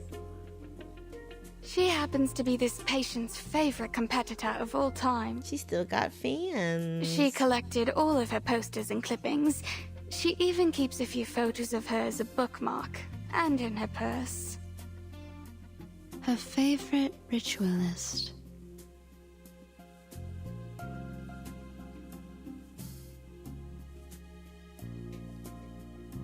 Looks like you haven't had a proper guest in ages. See, that's so crazy. Have you forgotten how to make a cup of tea? Like, it's a shame. Yes, she lost her leg, like Willow, but like she still has fans. So like for her to give up everything, I get maybe like she doesn't want to disappoint them or anything, but it's so sad because like people still look up to her. Oh. You like to presume, don't you? Oh, she changed. Oh, she was practicing. So why are you here then? Just to enjoy the sound of a door slamming in your face? Oh, how terrible of me for wanting to visit an old friend. Sorry, not sorry. So then, Miss Bartley, You came all the way down from Yorkshire just to gawk at an old rival? I should feel lucky, should I? Truth is, I don't care to chatter about with you. Not now, not ever. So you can just turn around and march yourself home. Flutter page, back to business. After glancing at Caroline, Willow turns and gives Flutterpage a look. But Flutterpage is too busy staring at Caroline, her face vacant. Why'd you send her away like that? She just wants to practice with you. She likes you. Aww. Focus on your stopwatch. On the count of 3. No time to waste. She's still there. She's none of our concern. And you ain't seen each other in a long time. Bet she misses you a lot. Aww. For Pete's sake, Buzzy. No one does something like that just out of the goodness of their own heart. She has her reasons. Ah, the harsh realities. Flutterpage obediently closes her mouth, but can't help herself from giving Caroline a reluctant glance. Charlotte, you know she's right. I have missed you. I want to see you. But if you really want to know the reason, I want to challenge you again. Oh. The question is, do you?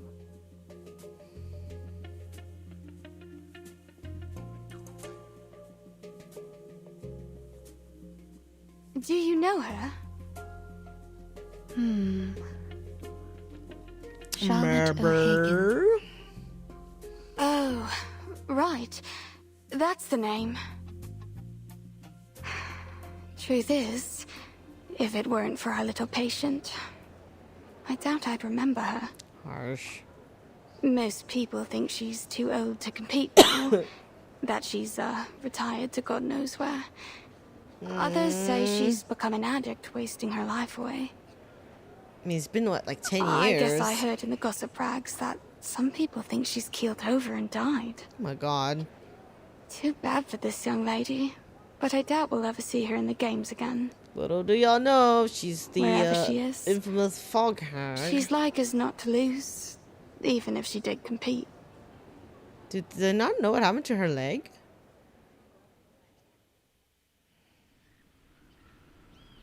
You just want to announce to the world you've beat me, eh? Think that'll be a fair challenge, do ya? Perhaps you ought to find someone a little more your speed. Someone who's still in one piece.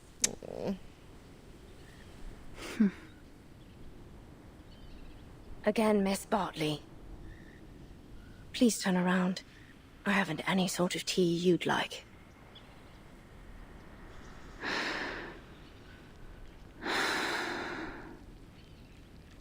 You have changed, haven't you? Wait, so are Charlotte? all ritualist witches?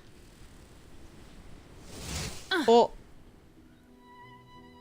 After a brief moment of surprise, Caroline throws a ribbon at Willow. The ribbon lashes fiercely, grazing the side of Willow's body before shooting past her. Oh my god, are they battling with ribbons? What the blazes are you doing? You know, I just realized, like, Willow, she kind of has, like, a... Is it Irish accent? Irish or Scottish accent? But it's not, like, your typical British accent. It's another, like, kind of English accent. Wales? You think she's Welsh? Welsh accent? What? Caroline pulls the ribbon back toward her, the cup landing squarely in her hand. She stands there calmly, her eyes still on Willow. Did she just pour herself a cup of tea? Okay, so she's Irish. Okay, yeah. I was like, sounds kind of Irish. You just said you don't have any tea I'd like. But I think this one is just to my taste. Oh my god, she's egging her. Wow, Miss Willow, that ribbon is amazing. It can go from long to short in a second. Aye. A little toss of the ribbon to take control of an object at a distance of 10 meters. Catch an object after a turn. You did it. Well done. But your aesthetics were lazy. You're controlling the angle of your left shoulder, which is good, but it only means you're compensating for your poor stance. Wow, she still got it in her. What then? Are you expecting me to say thank you? She doesn't... Maybe her competing days are over, but she would be a good coach. Willow? Like, she could bring up the next, like, generation of competitors. Like, what the heck? She's wasting her talent. Thank yourself for all that hard practice you must have done over all those years. You're almost good enough now. Almost. Almost. Keep the cup. Let's go back to our timing, Flutter Page. I like how she gets Flutter Page to help her Bye, now. Miss Swan. It's kind of cute. For a moment, Caroline stands there motionlessly, cup in hand. Then she gradually lowers her eyes, places the cup on the fence post, and turns to walk away. She's barely walked a few steps when Willow's voice reaches her from behind. Not loud, but clear. Oh, by the by, the ribbon technique you just did, I know you learnt it from me. From my performance at the Beltane exhibition match. Am I right? She's copying. Hmm? The tone of her voice makes it almost impossible to simply walk away. Excuse me? Each and every move, you copied it from my routine, right down to the ribbon. What? Oh, got caught Miss Swan, cheating. Your face is Got all red, caught like my daddy's plagiarizing. face when he reads a funny joke in his punch book. Girl. Oh, Me. children. Learnt from you? Copied from her. You were taunting me right in front of my face, with my own routine. The very innovator that made it. Damn. I suppose it was just an attempt to win my approval, was it? You really think that, don't you? But I'm afraid you're not different than when we last competed, Caroline. Aye, you're diligent, but you were never graceful enough. Ooh, shade being That's what holds you thrown. back from glory in the floor ritual. Your aesthetic sensibility, it's all you've ever needed. But you still don't have it, do you now? Damn.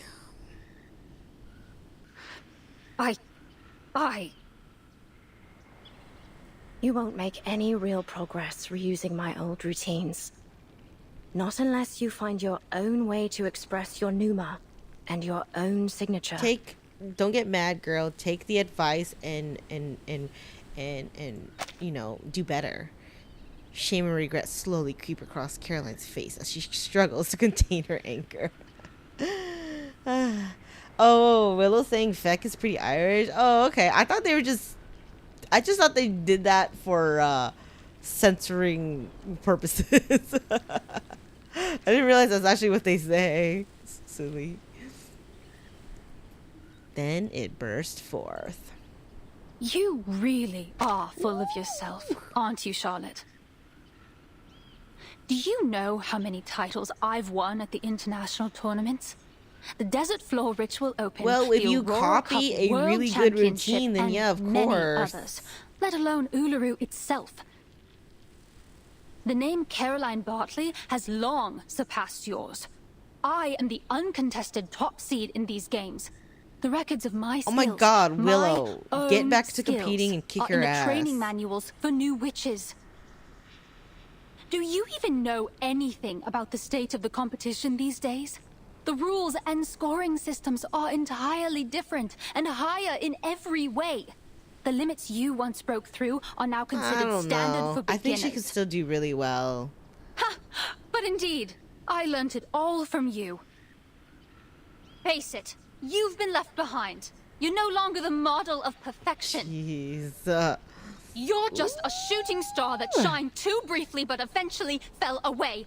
I am the rising sun. My My God. name will be eternal in this sport, long after yours is forgotten. Holy shit, she went off. Damn. She got triggered. Hey, Rasarui, welcome.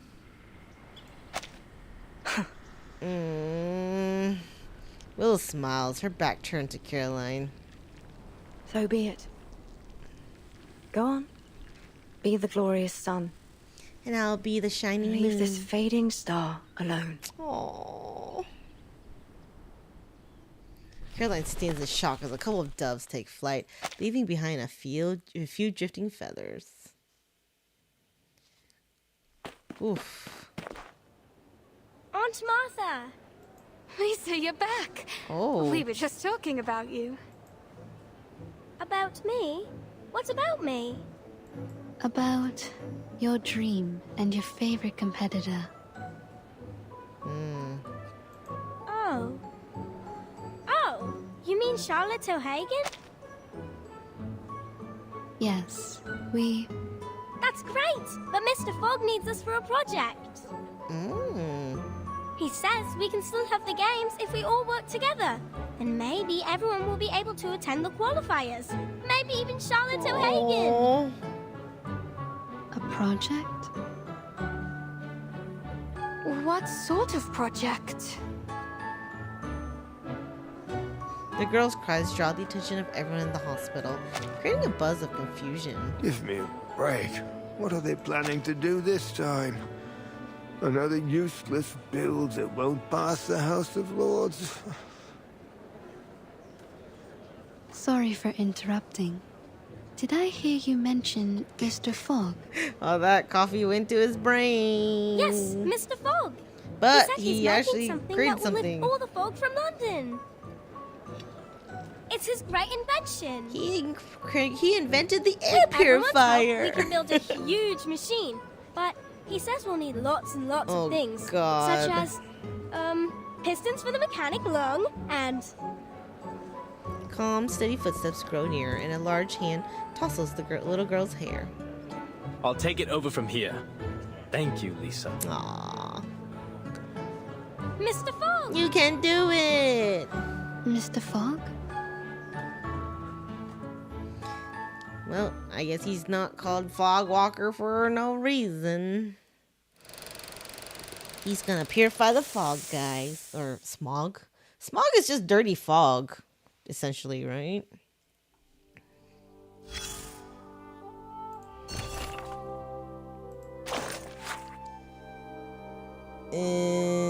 Okay.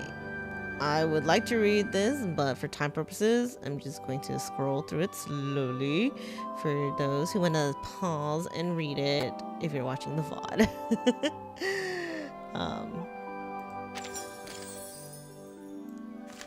Alright, let's try to get through this chapter before we end. Because it's getting kind of late for me.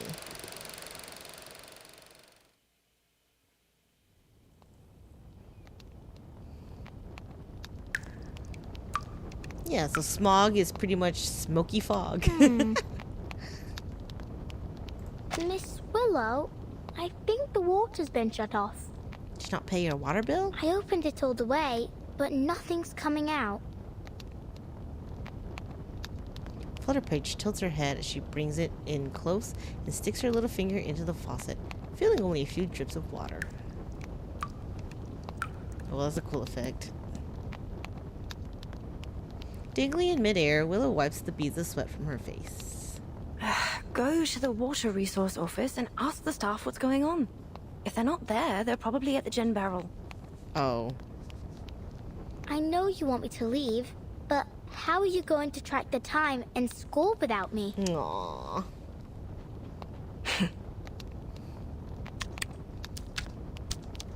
With a heart that's pure and a body lean, to the hunt I go through forest green. Her wand unexpectedly slips from her left hand and plummets to the floor. Back! Pick it up and keep going, Charlotte. The movement's correct. First spin, then run the geranium over the shoulder, let it slide down the back, and as it falls to the ground, step on it to hop into the air. Then... Soulless, soulless, all life's offerings I bring as sacrifice to you from the growing spring. Ugh, this is all wrong. She halts, wrinkling her brow. The flow needs to be smoother. All right. Let's try this again. The sprouting light within the world's egg lays. She gracefully descends from the air, her mechanical prosthesis squeaking softly as she lands. Hooray! You did it! Yay!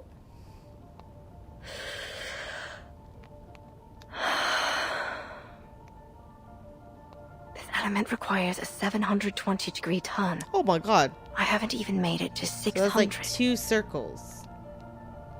Oh. Once more from the beginning.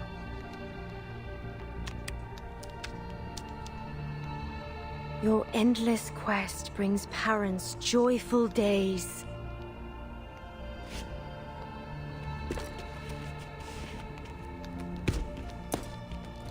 Her body has collapsed on this rotten wooden floor countless times today, and with the setting sun, each fall feels heavier than the last.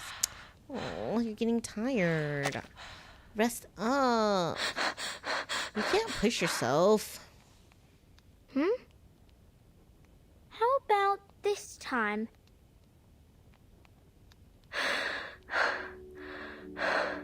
I did it. Oh. You did what? I completed the element. Aw. I did it. Congrats. Good job. Blimey! What?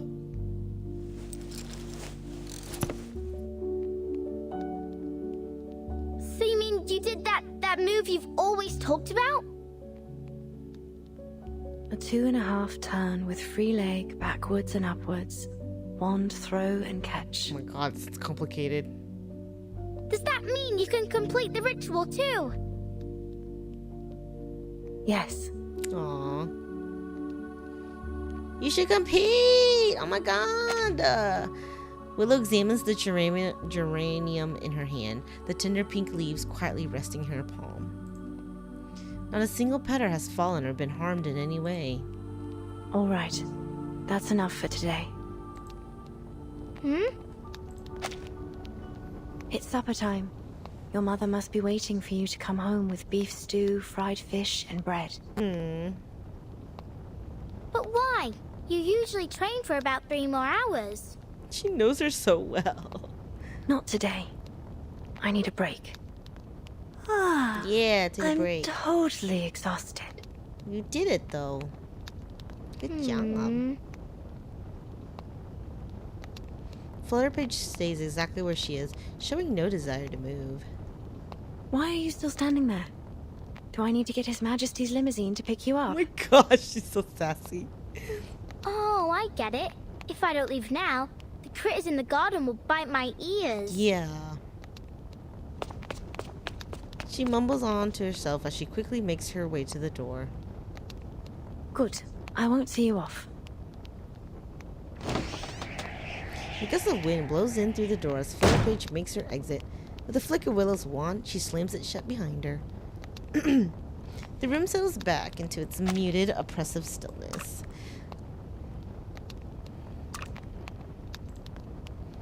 Willow steps into the pale yellow light of the kitchen and shuts the door behind her.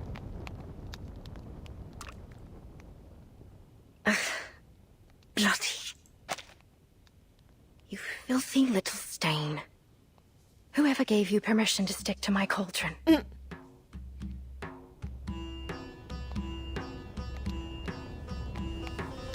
Willow sits beside the sink, absorbing and cleaning her cauldron.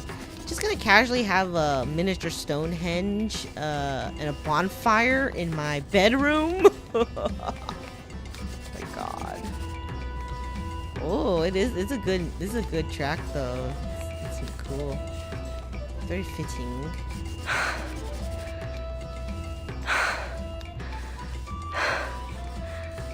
Look at me. I have a whole sink of dishes that haven't been washed. And here I am, fighting a little stain on a cauldron. And when the water's just shut off too. It's okay. Nobody likes doing dishes. I did ask Buzzy to visit the Water Resource Office. Hopefully it didn't slip her mind. If she even knows how to use it. Never mind. I can clean it off without water. Why does she call her Buzzy? Because she's like a buzzy bee. Oh my god, we have to battle the stain. That's kind of funny, actually. Oh my god, literally. Ew. Wow. We had his fight. Of course I don't have mini Stonehenge in my room. I've got messes with my cute kawaii aesthetics, okay? This book or this one? I can't wait to read. These little goo monsters are gross. Did I miss something? Stubborn stings. God. Finish it. Y'all can do it. Thank you, Organ. Thank you, Anjo. Is it over? That's great. Let's go back to... She battling them stains. Got it. It's off. You stubborn little thing. Everyone loathes you. Avoids you like the plague. Oh my god. You're just a pathetic little stain clinging to what you can.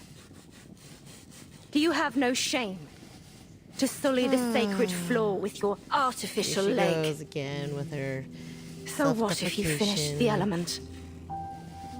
It won't bring back your leg. Without it, you're no different from a clown. How could you possibly compete again? But if she competes, you're not qualified. Being disabled and wins, holy shit! Like that's like taking like winning to another height, because she will like fair and square beat all of the people who aren't disabled. Like, man, she should just do it. I'm not. She's good. All the money I spent on this leg, all the efforts I made to finish the ritual, they're utterly pointless. The fact that she kept doing it, that means it's not When pointless. was the last time I ate dessert? Or even a chip, for that matter. Year after year, I've trained harder than the last to make up for my leg. But what's the point? She flings the scrubbing brush into the cauldron, and her heavy breathing gradually slows down. Forget it. Everything will be all right. I hope it works Just give out up. for her. Stop thinking about it. Stop hoping. Don't look back or ahead. Just look at the cauldron. Beneath the dim light, Willow raises her now sparkling clean cauldron to eye level. Isn't the See how cauldron like clean it really is now? big? Stop clinging to places where you don't belong.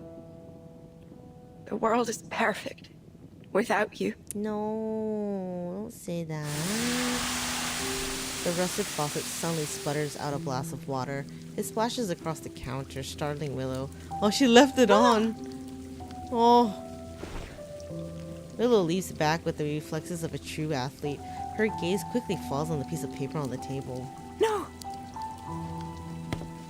She dashes forward, snatching the paper away from the raging spray of water. Oh. No, wait, she filled out the form. Girl, just do it. Just do it. It's the registration form for the Uluru London Qualifiers. She has so much doubt, but look, she's clinging to the form. She filled it out. Her hands clutching the form begin to tremble. Before long, the tremors have engulfed her entire body. Oh no. Still intact. She can do it.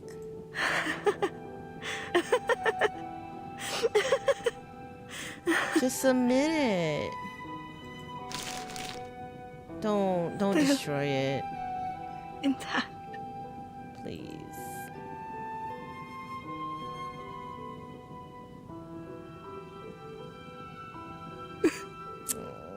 I feel bad for her.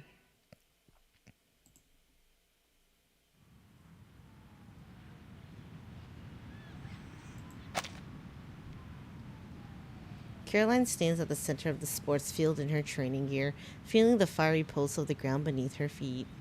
Hey! Oh! Miss Bartley! I finally found you! Flutterpage, is that you? I can hardly open my eyes in all this wind. Where are you? I'm right here! Flutterpage uses gust. The wind subsides as Flutterpage makes a hurried landing, nearly losing her balance. You've been looking for me, have you? How did you find me? I knew where you were staying in London, but you wasn't there when I arrived. Then, the landlady Erica told me to try the training field. Looks like she was right. Okay, thanks for dropping by, Kirari. She was. I've been training here every day. You know, to settle in before the event. Good luck then. Actually, I've come here to deliver a very important and urgent letter to you. Here. A letter of challenge. Oh? The bold, crooked letters scrawled across the top proudly proclaim the letter's importance. I, Liberty Grove, on behalf of Charlotte O'Hagan, hereby challenge What? Caroline Bartley to see who will become the champion of the floor ritual in the Uluru Games. Huh? Wait, is Liberty Flutterpage's real name? Wait, what? You're gonna... What? Do you know how to compete, girl? Are you even a witch? Oh my god. No matter if you're a seeded player, a champion, or the son you say you are. Oh my god, what a bold Charlotte kid. O'Hagan, the only floor ritualist to master the 2.5 turn with free leg backwards and upwards, one throw and catch. Will defeat you and win first place in the London Qualifiers. Wait, did she just volunteer or what? Did she just like wait, she challenged Caroline. Wait. What? So is Flutterpage competing, or did she just like kind of like voluntold Willow to compete? Oh my god. You mean? Oh, she gave out the challenge in Charlotte's place. Girl! I don't know if Willow's gonna like that, but okay. I mean, Flutterpage has good intentions, even though they are a little blunt, bold, and naive. Oh my god. She's so cute though. Okay, guys, I gotta call it quits here for today. I'm quite tired, and this went on a little longer than I wanted, but hey, we got halfway done, so we only have half of it left, which is great. Yeah, I definitely don't think she told Willow about it. Like, she didn't even tell Willow that she's challenging her on her behalf. But yeah. Okay, so I know this event ends fairly soon. Kind of started it a little late. I have 8 days, right? Okay, so actually that brings me to an important announcement. This Saturday I will not be able to stream. I have an event I'm going to, so no reverse Saturday this coming up week. But I do want to finish the event, so I'm gonna reschedule this Saturday's stream to a little earlier sometime throughout this week. I haven't decided yet. It might be Wednesday. So I'll probably I'm gonna stream the rest of this event on Wednesday instead of Saturday, since I won't be here. But yeah, I do want to finish this event since we already started, and it's really good. Like, this is a really good event. I really like it so far. So we will finish it. It might not be on our normal day, but if you guys can make it out, great. If not, don't worry, VOD will be up so you guys can rewatch it later. But okay, thanks guys for coming by. This is a really good event. You guys weren't kidding. I really like it so far. It's really cute. But yeah, thank you for coming out, and I will see you guys next stream. Have a good morning, noon, or night, whatever time it is for you. Bye bye.